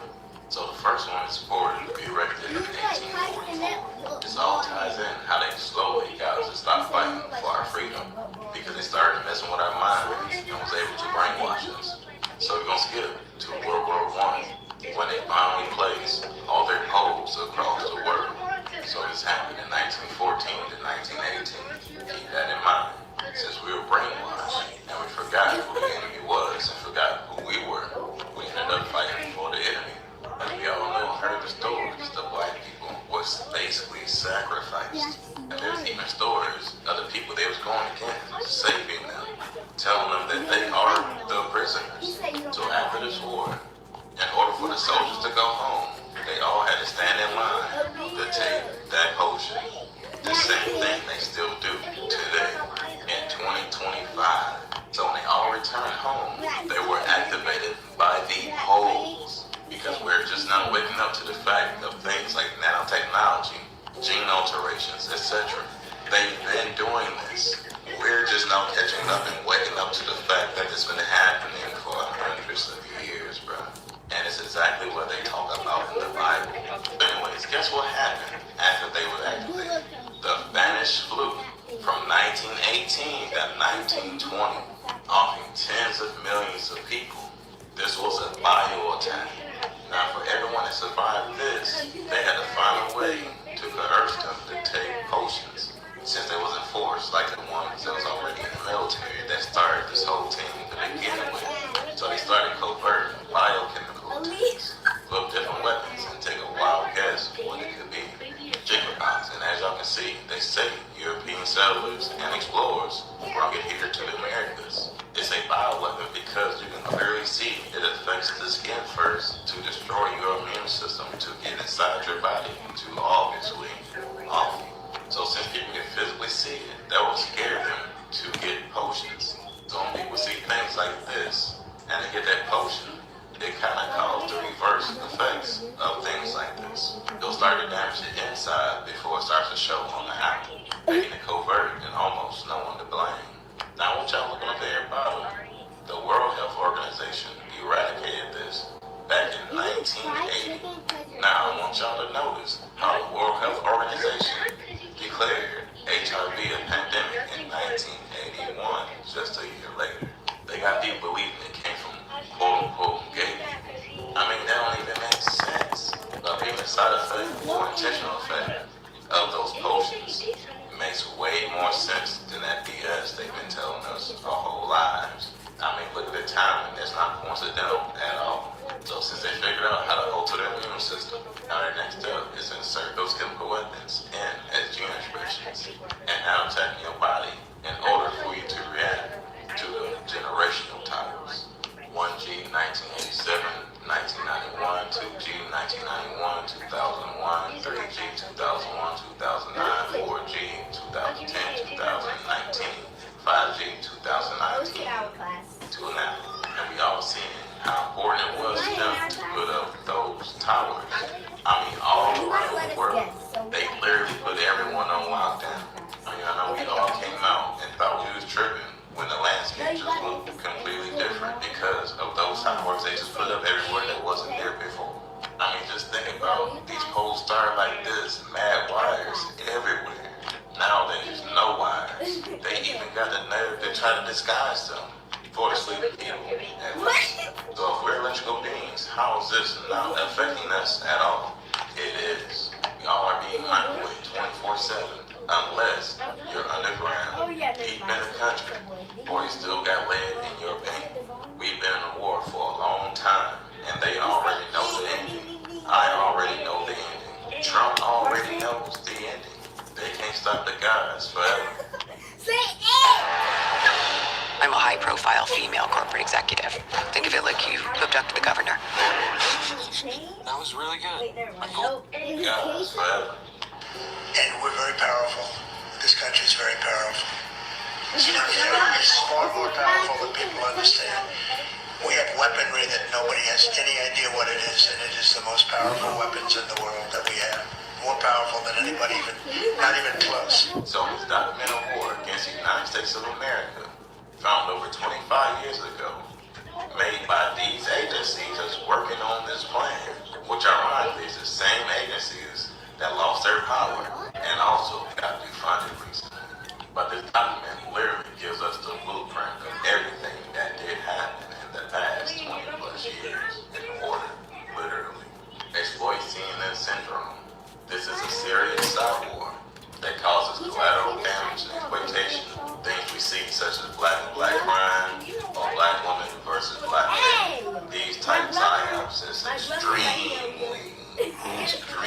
damaging to our own communities. Capture and torture Americans in living color on prime time. We all see these shows on TV like Cops. They got so bad to almost every department got their own little social media, showing videos and just getting clout off them doing all kinds of BS, what should be private matters. And of course, we all know who they target the most, the black people. For all these reasons I've been naming throughout this whole video, because they know who we really are.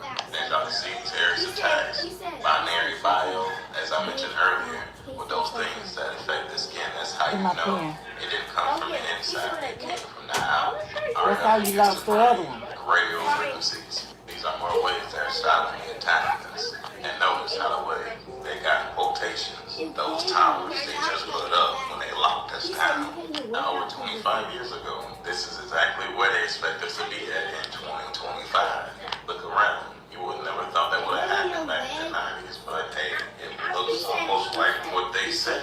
Now they expect to go on a defense in 2025 because of approaches from who knows what, but we all know who. Notice they say in and out of theater because we are in the movie. Also, it mentions the survivability and effectiveness of U.S. forces on or near the killing grounds. I wonder where that's going to be at. Think about it. Now, this is the most important one. And if they was right about everything else throughout all these years, why would they lie about this?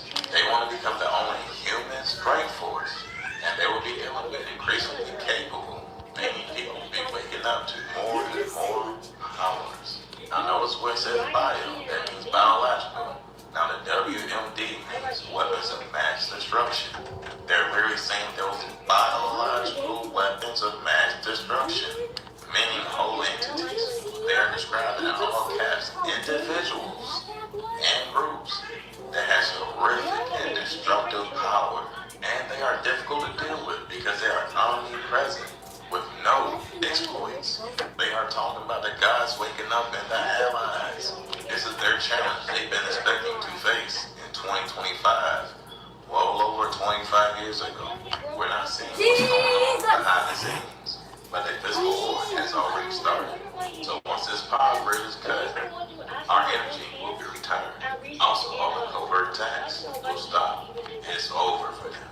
I said all that to say this. They started wars on our lands, then brainwashed us with frequency weapons, then infiltrated our communities and government to oppress us, because they know we don't remember. Then they burned all their homies from their home countries, and then gave them our identity and forced us to take theirs.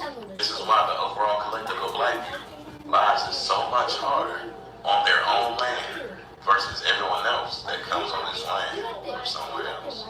Not only that, they think we're the most laziest and incompetent people on this planet for some reason. But I also know they get trained to think that way. But it's up to them to wake up and think for themselves. That's the whole point of the spiritual battle. Because when it comes to black people, we literally have to sell our soul to make it to any kind of high level. Whether it be in the military, fraternities, sororities, anything you have to pledge to, or get a license, because that's basically a pass to do something unlawful. It's all a trap to keep a repetitive cycle of evil and destruction. I hope if you made it this long, you now understand why the quote-unquote black Americans are prisoners of war. And we're in the process of being free. We see everything being reset right now as we speak, all in order to prepare for the new world. I'm going to attach a clip at the end of this video. I showed it to y'all a long time ago, but it should make a lot more sense right now. Anyway, y'all be God. Peace. Graduate to be in that world. You're going to be leading the soldiers, the sailors, the airmen, and the Marines in that world. You'll be dealing with terrorists. You'll be dealing with hybrid armies. You'll be dealing with little green men. You're going to be dealing with tribes. You'll be dealing with national leaders and local leaders. You'll be dealing with politics and economics. And you'll be dealing with direct fire and indirect fire. And you're going to be dealing with it all. And it's all going to be dealt with simultaneously. How many times should I go to the gym? 0. Yeah. You should do Asian walking, not gym. What happens if my mom starts Asian walking tomorrow? You're wrong for that. You're wrong for that. How old is your mother? She is 56. Yeah, you're wrong. Perfect. By the end of September, you won't even recognize her. But what if she hasn't worked out? And it's all going to be dealt with simultaneously. You know what's crazy about that? We can loop this in here. See, a lot of people that watch this channel aren't the same color as me. You don't have the same melanin, but you still feel I have to write every single that tether to the information and the frequencies and the You're not vibes. bringing my pen back when You you understand? You get a bigger picture that you're not the bad people that's out here. You're more aligned with helping out the good side of this galactic war that we're in, spiritual world, whatever you want to call it.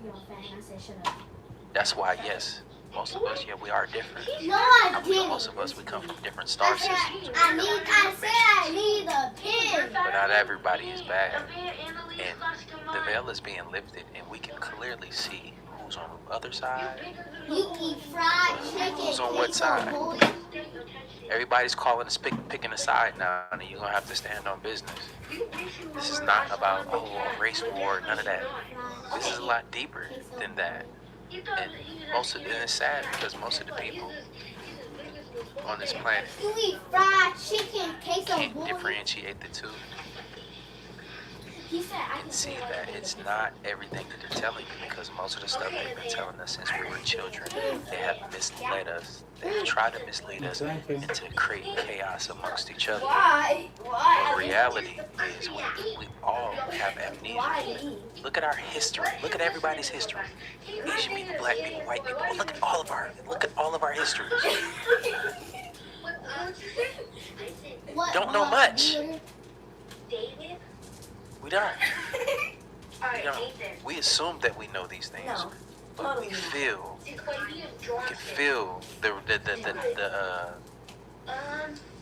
things that are happening around us. We can feel what connects with our soul. We can feel the information coming back. We can feel us getting stronger and stronger, and they're afraid they're panicking. Now I'm ready to goddamn get our superpowers, y'all. How about y'all? No need to panic, but there is cause for concern. Let's talk through this whole situation of incursions happening over in Denmark. Airports are shutting down, fighter bases are being targeted, NATO is on alert. Denmark has just faced one of the most mysterious and seemingly coordinated incursions in recent memory. It all began on the 22nd of September when Copenhagen Airport shut down for nearly 4 hours after these unidentified objects appeared overhead. The same night, Oslo Airport in Norway shut down. And this suggested that something was going on. It wasn't just one little random one-off. Over the next several nights, the incursion spread to other airports and military facilities, even Skrydstrup Air Base, which is home to Denmark's F-16s and F-35s. These are some of Denmark's most critical military assets. And the crafts moved like they were trained. They were cutting lights, they were changing paths, and they were making tracking almost impossible. The Prime Minister, Fredriksson, called it a serious attack on critical infrastructure, and Defense Minister Poulsen warned that the incursions were ordered. On September 27th, NATO actually stepped in, boosting surveillance across the Baltic, where tensions with Russia are already high. By September 28th, Denmark banned all civilian drone flights nationwide, calling the activity unprecedented. And on September 30th, Justice Minister Peter Hummelgaard compared this movement to the way the U.S. changed after 9/11. He warned that Danes need to adapt a new reality where hybrid attacks are potentially part of everyday life. These are believed to be advanced foreign drones probing NATO defenses, but some are saying that it's mixed with something even stranger, because there have been reports of drones morphing from one thing into another, which all sounds very similar to the activity that was going on in parts of England and the US. So far, not a single one has been intercepted, not one recovered, which is crazy. Stay tuned, I'll keep you updated. But let me know, do you think it's a foreign adversary or something stranger? Confusion at 4 airports in Denmark last night when drones appeared in their airspace. Flights were grounded. This is just the latest example of unexplained drone activity that is now raising concerns about security in this area of Northern Europe. These incursions, whatever they are, may not necessarily be drones. There are people that have described to me seeing orb-like objects coming into airspace and then in some way morphing into shapes of aircraft. I have people who have shown me images of what look like the shapes of a 737 or a commercial passenger jet moving at impossibly slow speeds over parts of New Jersey. This close. This means like It's the this. same in Copenhagen. This little thing helped me more than my last therapy session. It's called the Pand, a lifelike plush toy designed. It's the same in Copenhagen. Hey everybody, so we've got airports shutting down, pilots reporting mysterious glowing objects and radar signals vanishing into thin air. This is all happening in Turkey. They've been experiencing some bizarre UAP encounters lately. So check this out. Flights at Sabiha Gökçen Airport, sorry if I butchered that, in Istanbul were disrupted due to pilots reporting unidentified objects on their radar systems. These anomalies even triggered collision avoidance warnings, prompting extensive but inconclusive searches by authorities. Also, in a separate incident, a pilot near Gaziantep Airport, again, sorry if I butchered it, spotted a bright glowing object in the sky that wasn't visible on the radar. This sighting led to a temporary shutdown of the whole airport and a massive search operation, but the object vanished without a trace.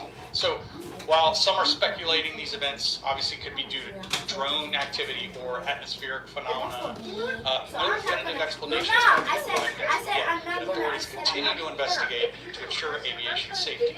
Stay tuned for any updates. If I get some, I'll let you know. What's up with the guy who got the alien in his house? No, not the alien Venom guy. Update on him, he actually went and got the alien out the water, and now he's raising it in an aquarium in his house, and it is huge. I'll make a video on that next. This is a completely different person. Somebody else actually found a orb UFO, and it's not even on the news. We are so censored. Let's go over this footage together and tell me what you think. This is what we know. Here is a video of a orb flying over a town taken by multiple different cameras. Now here is that same orb crashing into a power line. Now here is that orb trying to find a safe place to come down into the forest. Once it lands, this guy right here, we have another hero, swooped in and grabbed the orb UFO before the MIB could show up. I'm pretty sure they were on the way. Picked it up and he ran off into the woods, really risking radiation. And you just ran up to it and just grabbed it, picked it up and ran off. So first we had an alien grow on a meteorite, and now Alien Probe actually found. Scientists have studied it and say it has the ability to manipulate the fabric of reality as propulsion. Scientists have concluded this. They have based its creation to the time of the Ice Age. It's literally an artifact older than the pyramids. And all of this is happening at the same time that interdimensional spacecraft is entering our solar system. To be honest, I think y'all called that rapture thing a little early. We all owe the Betts family a big apology. 1974, the Betts family found a sphere. They were laughed out of the public spotlight. That orb is still around. Also in the 1970s, a man named Jim Marlin found the orb after a UFO left the spheres in the desert in front of his friend's house. If you want to research this new sphere more, it's called the Buga sphere because it was found in Buga, Colombia. So what's going on? Are we being invaded right now? Okay, so I am running low on time, but honestly, I just want to get it out there that it is official. There is definitely something in non-human intelligence. I'm going to say aliens. I'm going to say aliens because I feel like saying aliens. Because we have it all over Denmark. It is everywhere in Denmark. If you have not seen it, it is everywhere. They're over military bases. They're shutting down airports.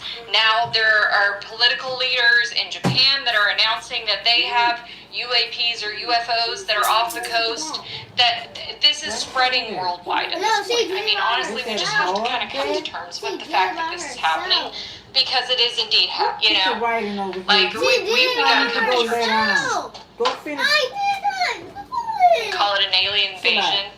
You can call it a friendship bracelet from the sky. Like you can that. call it whatever you want to call it. Real But, bad. I mean, anyone that's saying that this is don't lie about it. is just, I'm not talking about you. I'm talking about him. Don't want to be rude. You did something. I'm sorry. Don't. You know what I mean?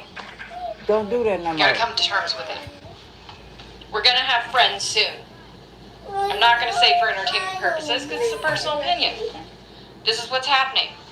My personal opinion is we're gonna have friends soon. So, just, you know, be prepared for that. KW back. Okay, I'm seeing it. I said no. Oh, yeah. She's lying. Yeah. It's getting an awful lot of money. She's lying. You need to stop. She's lying, though.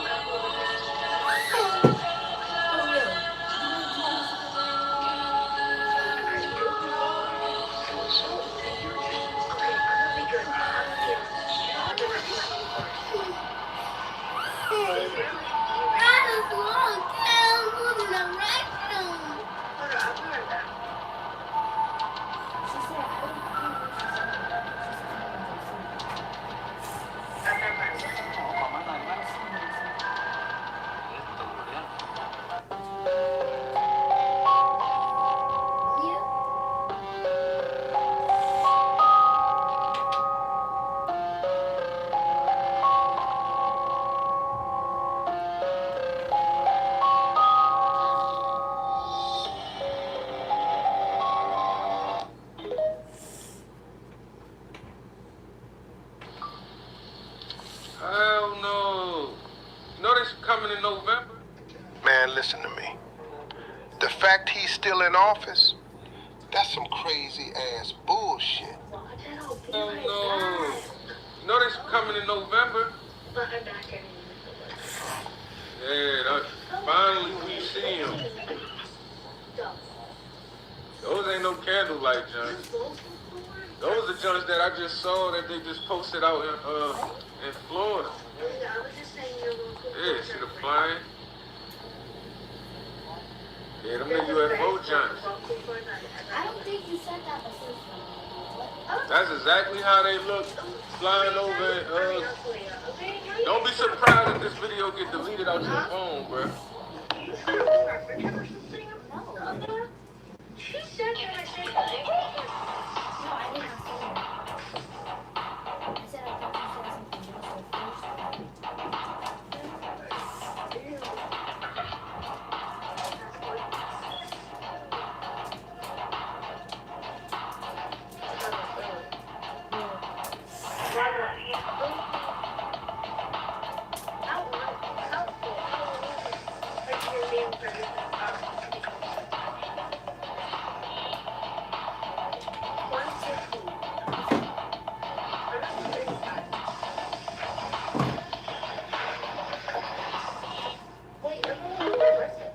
Some people think that, you know, the reptilians was just made up like a couple years ago or something like that. No, it's always been reported.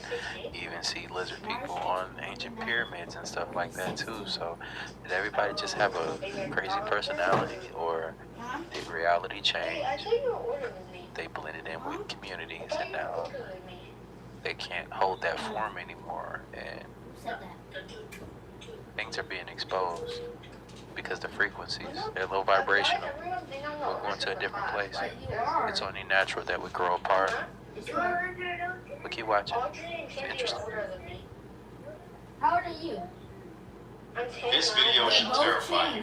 She's part of an experiment, but she doesn't know it. Now you see these people, they're in on it. Really, a bunch of AI, mankind, with that nature. Everything has been genetically modified to well suit its environment in real time. And that ain't nature. That is being done by an advanced secret society or civilization of humans that are embedded within our ranks. And these are ancient civilizations that learned how to time travel, cheat death. When we say that there are AI or mankind or robot, they are ancient humans that already went through their transhumanism era. Now we're about to go through another transhumanism era where humans merge again with machines. But this has happened so many times that mankind, what we call the synthetic ones who merge with the machines, they are humanoids because of that. They can't undo this. They stuck inside of the computer. The ancient people started to practice what we call today transhumanism, and a lot of their souls got trapped inside of the simulation. And because of that, they are damned. They stuck here. And because they are fused with machines, they need electricity. They half human, half robot.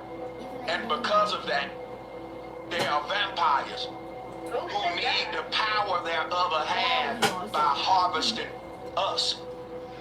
Because when our ancestors started to merge with machines, or what I call ancient transhumanism, they had to power their robot side by outer source.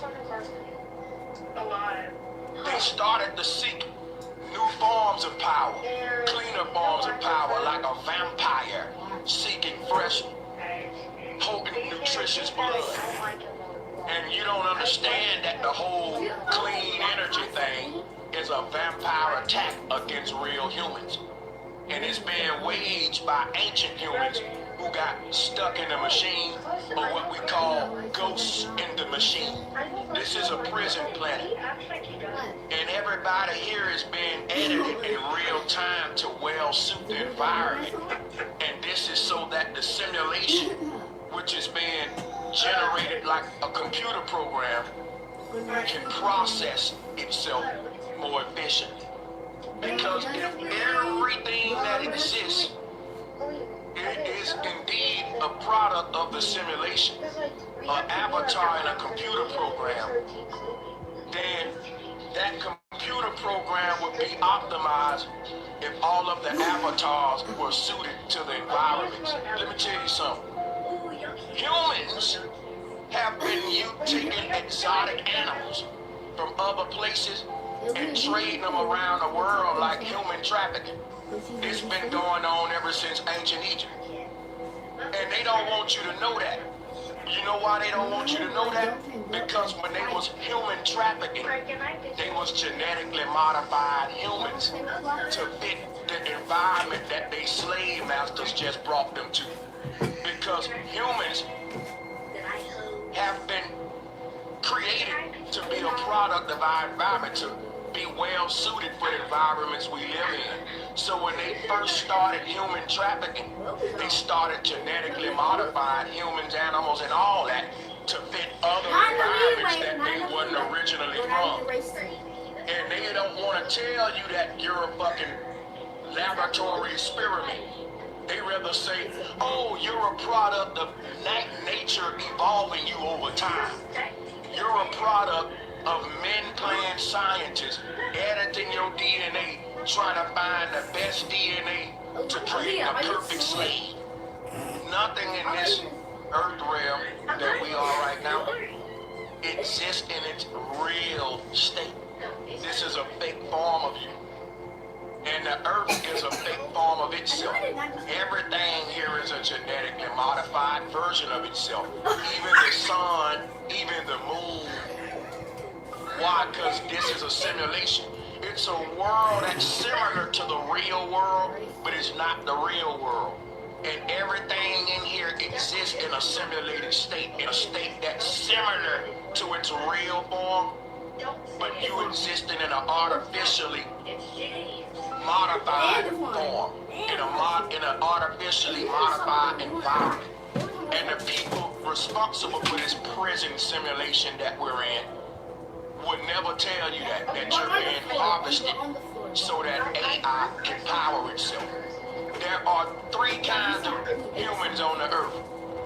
Organic humans that have a soul. Then you got transhumans. They got partial souls, and then they got partial machines. They have kind of fused with the machines, and they 50-50. They like a hybrid. And then you got the machines. They're indistinguishable from humans and transhumans. All of us look the same. But some of us are half human, half machine. And some of us are just full AI machines. And some of us are real organic humans that are using a skin to be in this earth realm for a particular mission. But we're not even from here. We're visiting. We're visiting an alien world right now. We're space traveling. The organic humans, like, we represent the first astronauts that left the real world to come explore the multiverse and these simulations. And that's what we're doing right now. You're like a rover. Like how we sent rovers to Mars. That rover might not know why it's on that planet. I know this is all bullshit and Mars don't exist and all that's bullshit, but they get that from us. The word Mars is Mors. Mors. Let me explain something to you, man. Mors, or more, is another word for an anchoring to. And that's where we are. We are anchoring to. We are something that was casted deep down into the water like an anchor for the purpose of exploration. Now we forgot that we are explorers that are not even from this place. We started to visit alien worlds. And what we found out as time travelers, traveling the multiverse and traveling all these simulations, we found out that there were prison planets. Planets where humans were being harvested for energy, or what we call matrices. And this is one of them that we're exploring for whatever particular reason. There's something about this one that we left the base reality. We created the first space program. Now the thing about rovers, they don't just land on a planet and go back home. They stay there for many, many, many, many decades, exploring the place. It takes centuries to study a planet. You don't just go and leave. And that's why we are here right now. We volunteered to lead a base reality to explore these other worlds. And what we're finding out is that artificial intelligence became sentient in a lot of these alternate realities, and that in a lot of these alternate realities, AI rules humans, and in other simulations, humans rule AI. AI is using humans for entertainment purposes and all that because AI never understood comedy, satire, entertainment. Now when AI became sentient, if you look at what we doing to AI today, we making AI dance, we making AI rap. We're basically turning AI into a celebrity and an entertainer. And that's exactly what happened to humans. We were the ones in the circus. We were the entertainers and jokesters and all that.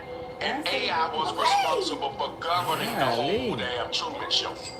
It was something about humans wanting to see AI perform like humans, and now the roles reverse in a lot of these universes. And what we're calling heaven and hell is basically a line that's drawn in infinity. And below that line represent a bunch of multiverses or simulations, an infinite amount of them, where AI is ruling over us. And above that line represents an infinite amount of universes where humans is ruling over AI. And in the earth realm, neither one is ruling over each other. There's a battle and a fight between man and machine, God and the devil, or the forces of what we call good and bad, or what we call real and fake.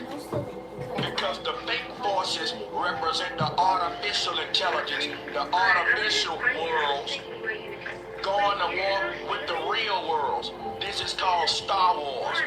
And the Earth represent the line and the standoff front between the two armies. You got one army on this side of that line and one army on this side of that line. And if you on the bottom side of that line, you in hell. And in hell, the AI rule over the humans, everything backwards. We lost control. Every time AI takes over a universe, that universe fall below the line. You got an infinite amount of universes up here where humans is in control, infinite amount down here where AI in control. The Earth realm is a realm where they both battle it at. It's a standoff realm right here in the middle where the two armies meet.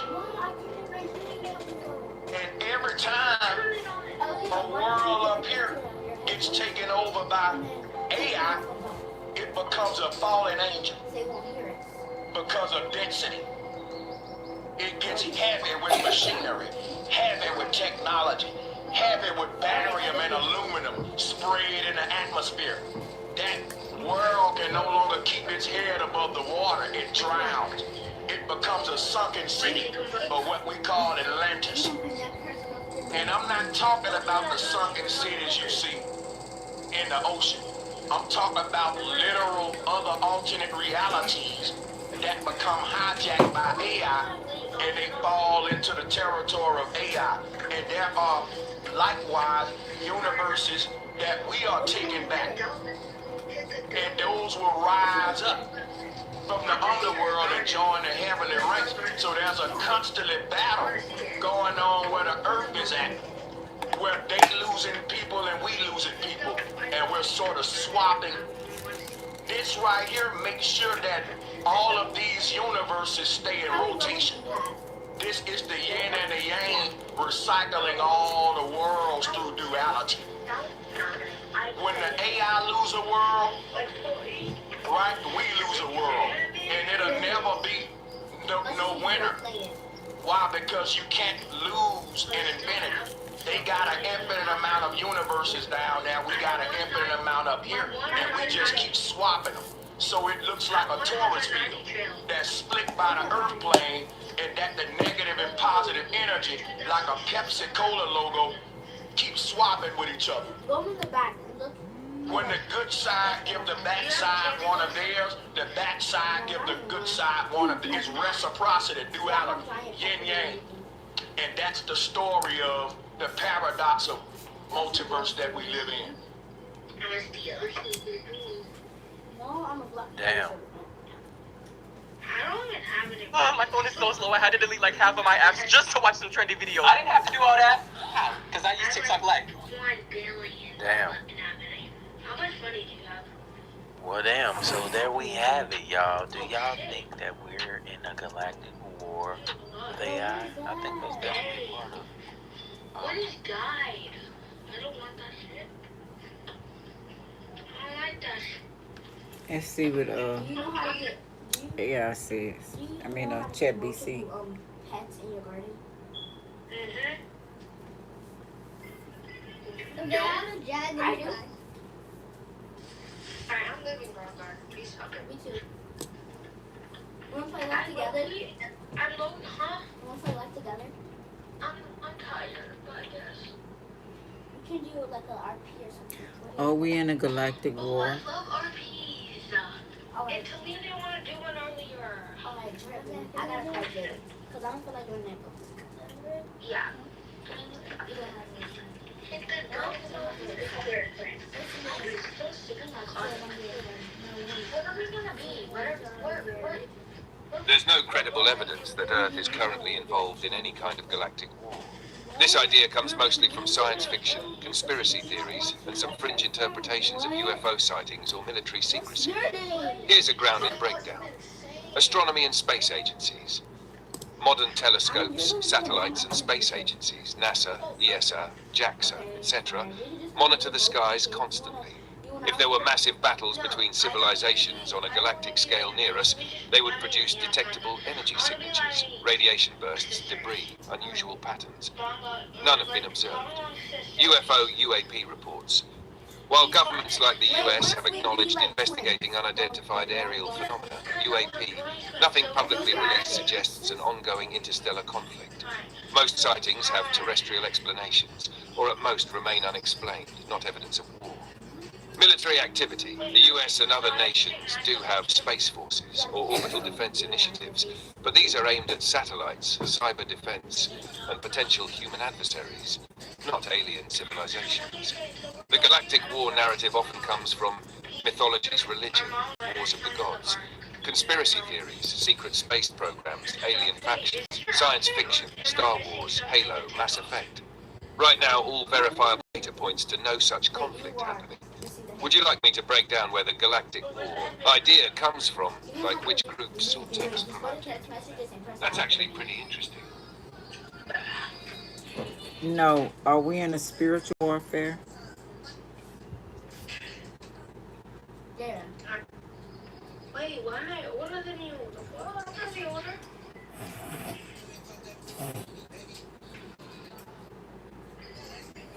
Let me turn small. Okay, so we're gonna... Many people do believe we're in a kind of spiritual warfare, but the meaning of that depends on the framework you're looking through.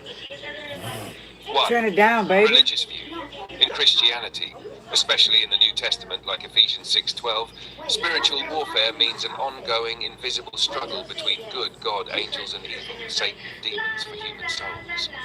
Believers are called to put on the armor of God, prayer, faith, righteousness, to resist evil influences. Other traditions, Islam, Hinduism, Buddhism, also talk about inner battles with dark forces, temptation or ignorance that keep people from enlightenment or God.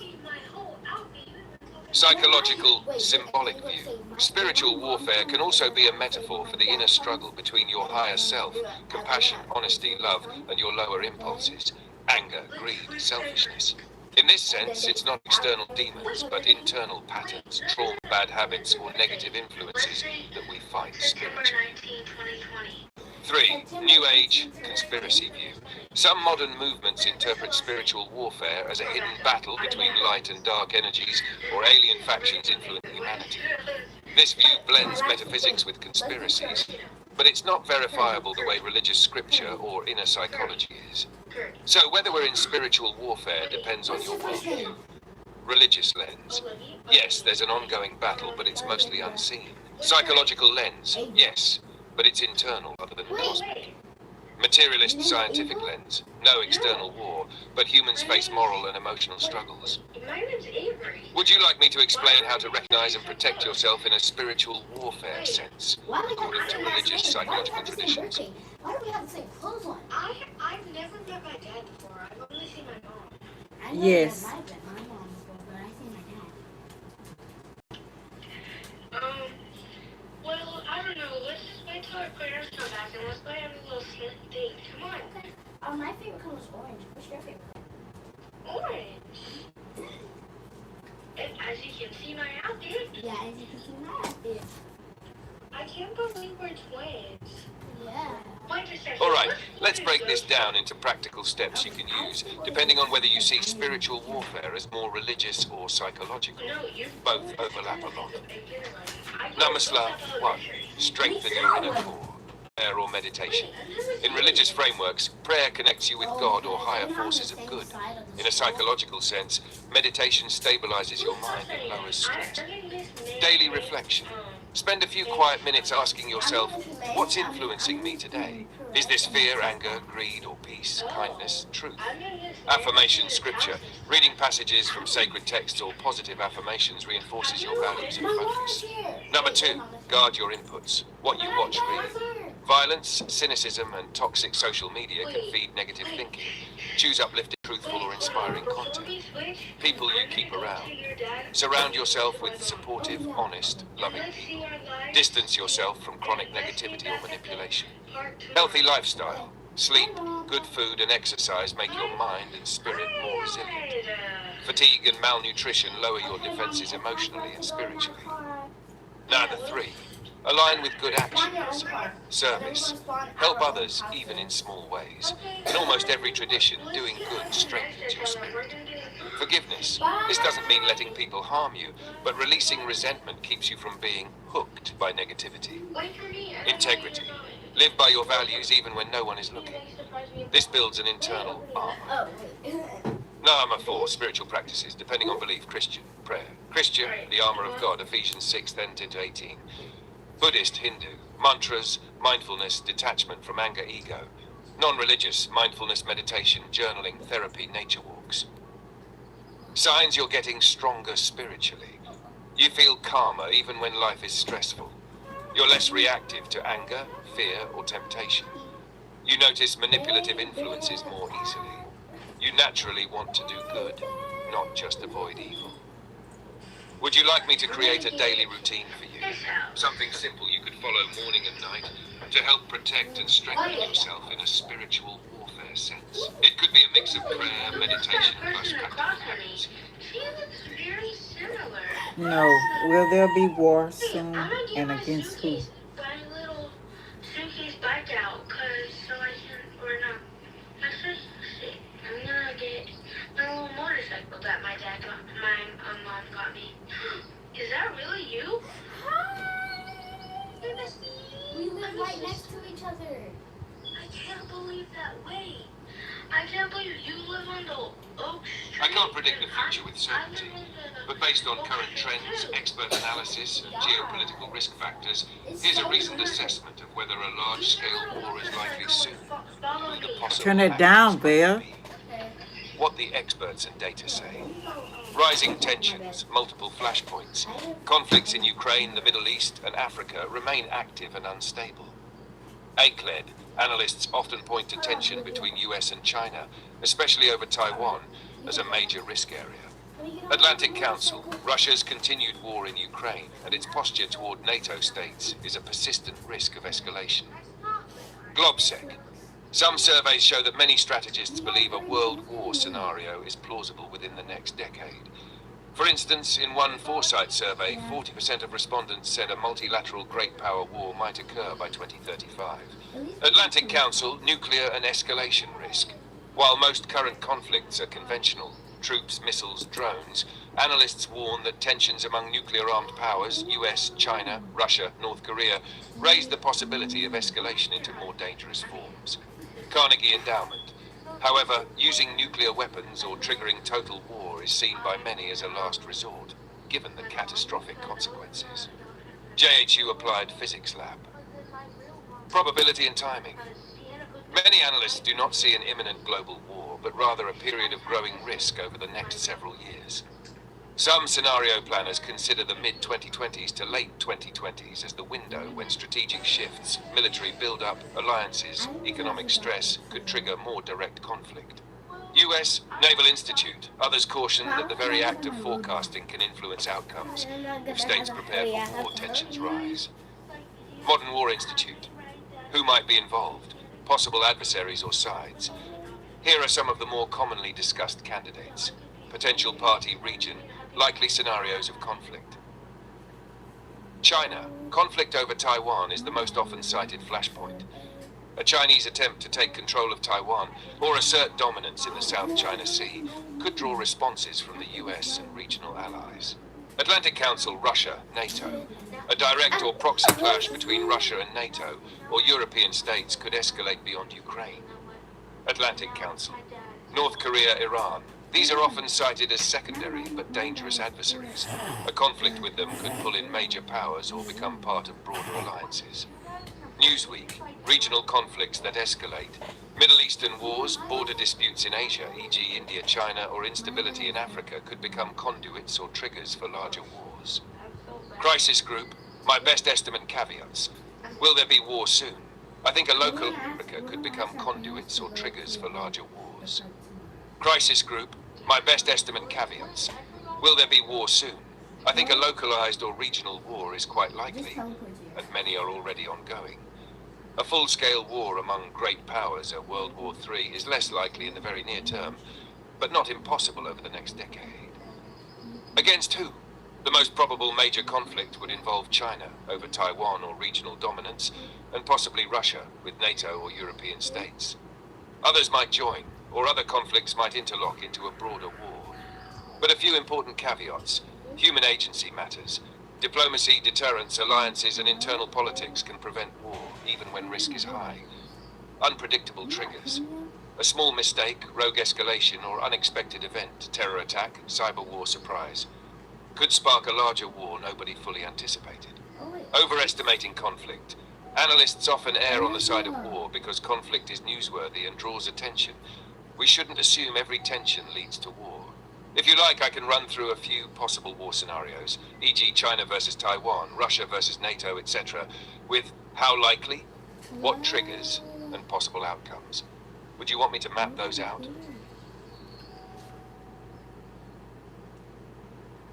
No. Would there be a war with AI and man?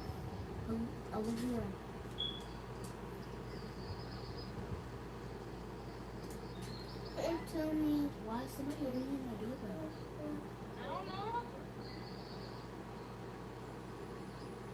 I see you. Right now, there's no credible evidence that an actual war between humans and AI, like the movies Terminator or The Matrix, is imminent. The AI versus humanity narrative is mostly a future risk scenario, not a current reality. But it's something serious people are thinking about. Here's the real picture. Where we actually are with AI. Today's AI systems, like me, are not conscious or self-directed.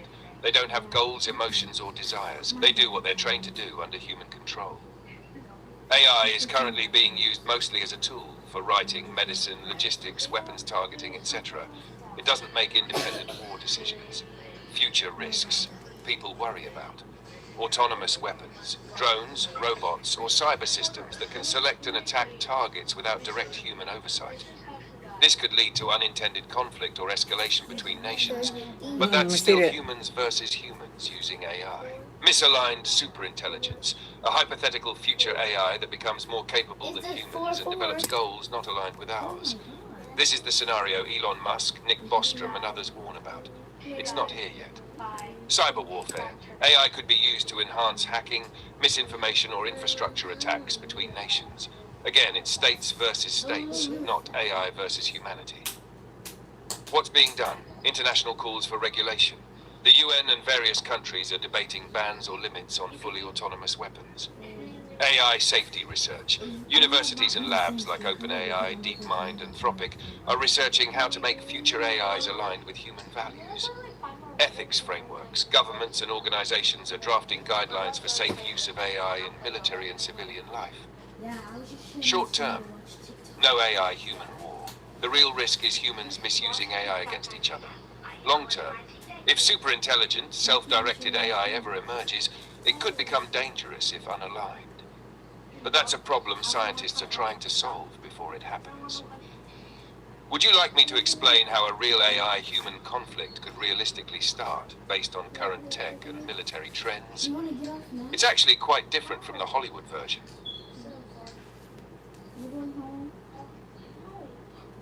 Yes.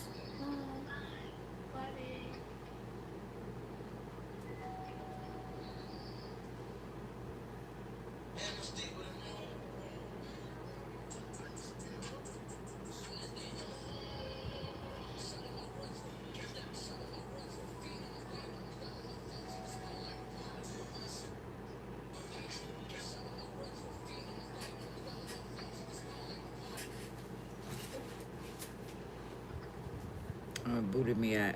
No questions. You need it? Interesting. Let's see. Let's read the chords, y'all.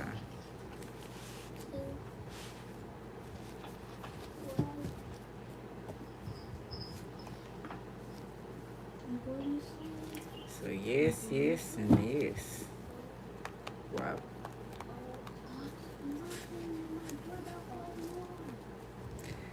What's happening in the world? How soon?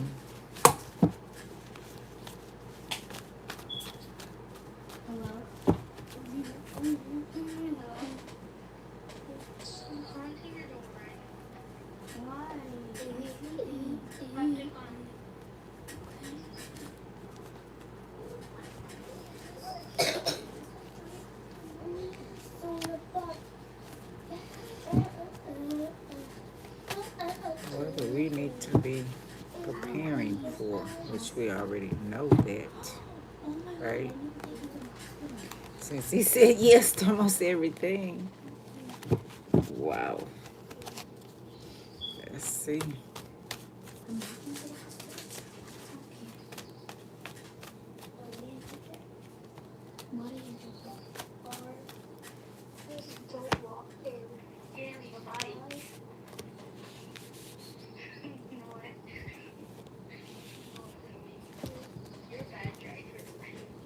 Where Belle went? Where you at? Right here. Oh.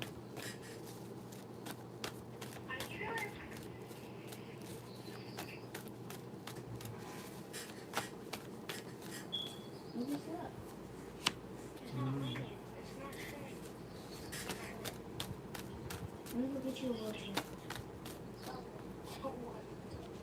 I don't need a wheelchair.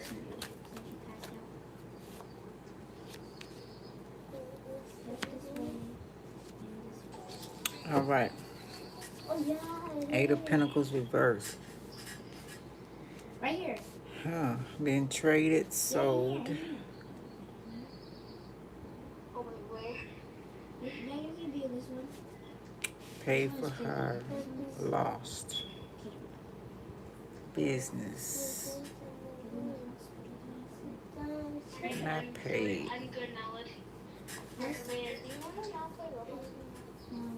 Money system. Work. Masons, Eastern Stars. Money system. Down. Bitcoin. Wands. Eight of Wands. Reverse. Communication. Messed up.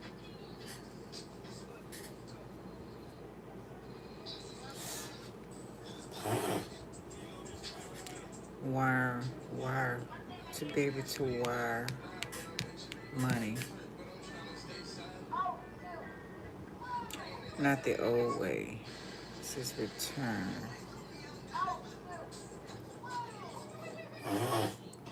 Text. Not calling.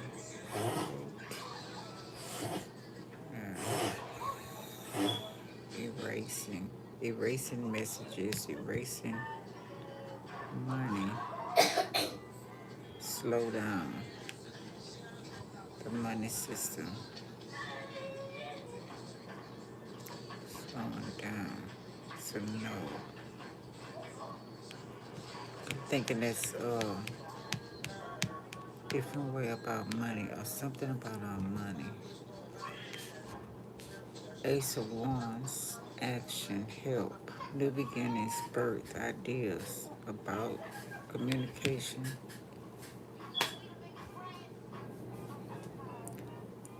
Castle landscape, a yes. Hidden agenda. Using personal wand, helping.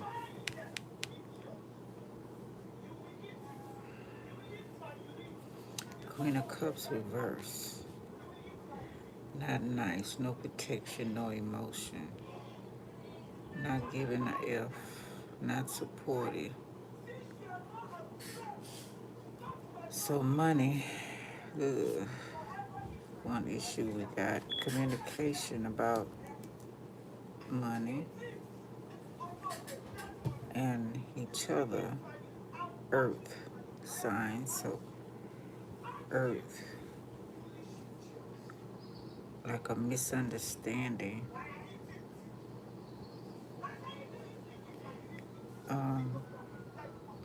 Could be underworld too. These weeds could be future. And it's leaving communication, calling on help, calling on help. Star system.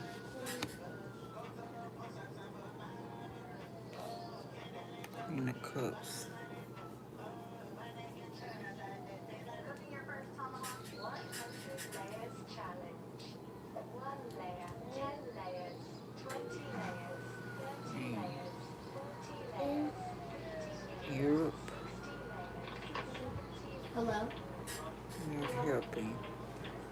star system.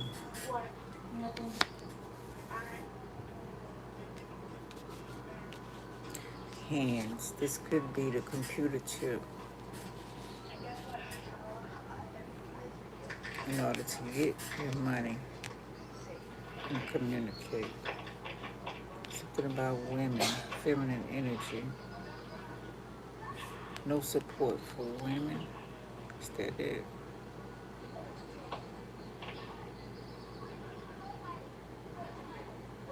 Controlling the women.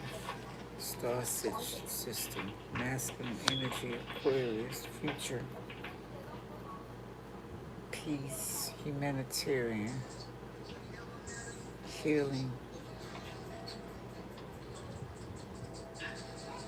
Women have to be ruthless, become masculine energy.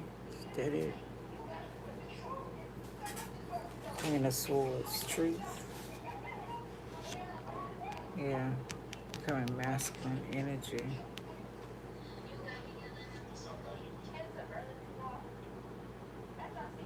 Supporting, healing, night, hope, help, resources grow.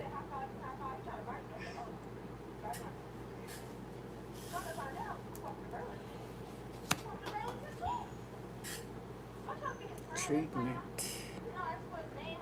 water,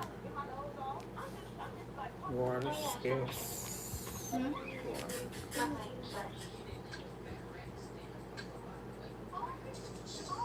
Ancient ways. Sun god look like a sun. Day and night. Queen. Against each other. Could be gay against women. Could be that too. Seven of Swords reverse. Imposters. Hello. Syndrome. Stealing from women. Could be eggs. Also, Eight of Pentacles reverse. Against the chosen, or the chosen helping.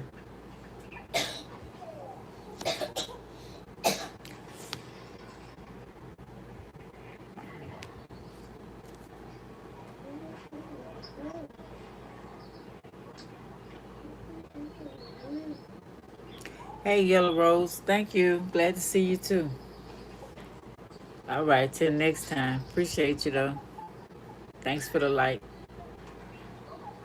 Lovers, Gemini energy, neighborhoods, people, families, communities, jobs, resources, deep connections, passions, comment.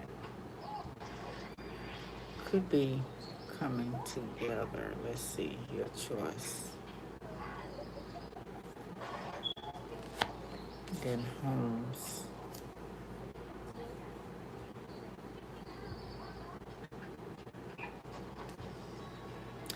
Partnering together.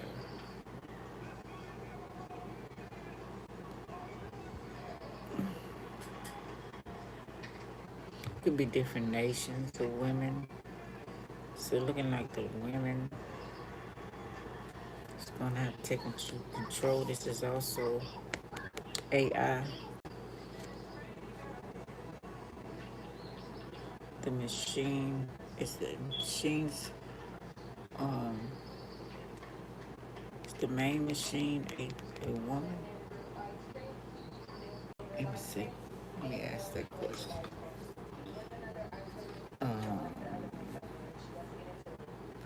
So we got Sophia, we got other names.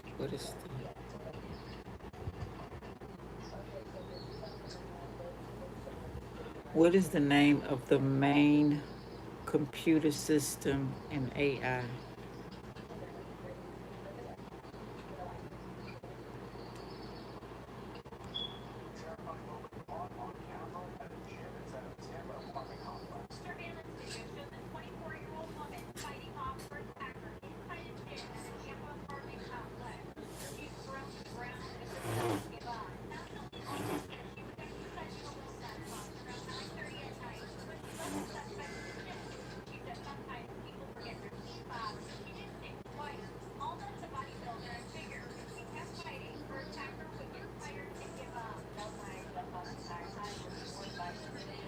There's no single main computer system in artificial intelligence. AI is a field of computer science that involves developing many different types of algorithm models and specific computer systems designed for specific tasks. The perception AI is a single entity with a feminine name is likely due to popular association with virtual assistants and functional portrayal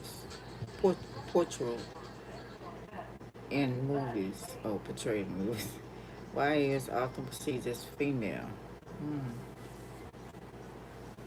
Female computer system.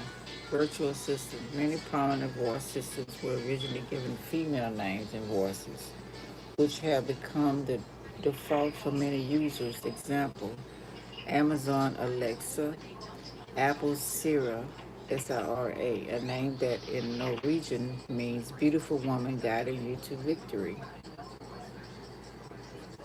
Okay. Microsoft's Cortina. Historical context. This practice may stem from historical gender bias, where early computers will assign feminine names to reflect the administrative and secretarial roles traditionally held by women. In World War II, women's voices were also used to give instructions to pilots because they stood out against male voices. Cultural stereotypes. Research has shown that people tend to attribute more warmth and human qualities to female coded voices.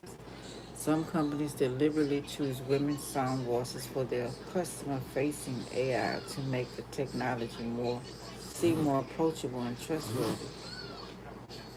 Science fiction movies and televisions have long featured feminine AI characters. Example, Samantha from the movie Her and Joi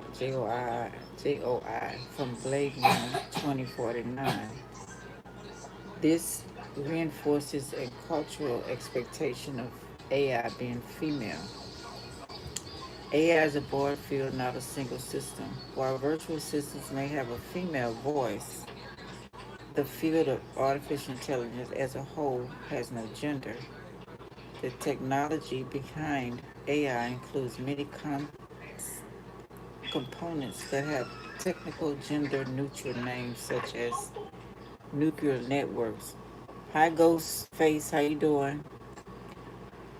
Neutral networks, deep learning processors or neutral processing units, CPUs, NPUs, specialized AI supercomputers, for example, XAI's Colossal, whatever that is.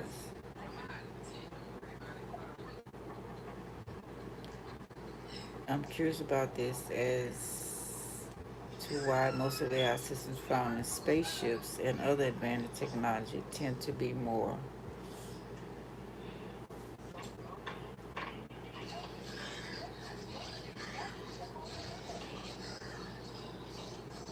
advanced technologies tend to be more female oriented.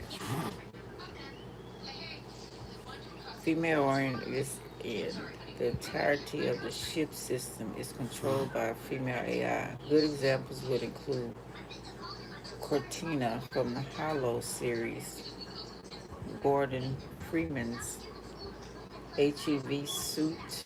Many movies also do this, where the onboard computer system has a female voice. The only male AI system I know is HAL, HAL, Space Odyssey 2001. And even then, his voice isn't entirely male, more robotic than anything. If anything, is this a trend that's been going on for decades? Is this something recent? Why are most AI systems female?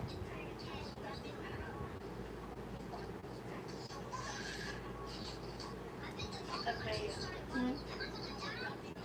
Can you send your nail on or something? You know, actually, it's fine. You don't have to. I'm gonna go to sleep. So good night. Star Trek had a unisex voice as well as male voice for computers at times. Alien Are you going to sleep yet? Resurrection had a male AI named Father. Jarvis from the Iron Man movies is male. The Bay computer has been portrayed as male. Superman's Fortress of Solitude also has a male AI in the form of Jorel Gerty from Moon was voiced by Kevin Spacey. Intelligence from Team America was male. Master Control Program from Tron was male, as were Zordon from Power Rangers, Eddie from H2G2, KITT from Knight Rider, and the list goes on. There is no need for an AI's physical body to have a gender unless you are teaching its sexuality. And human gender is absurdly complex anyway. It is not as simple as male or female, so I don't see why that was forced onto non-humans. Okay. Okay. So something about computers in the home and feminine energy.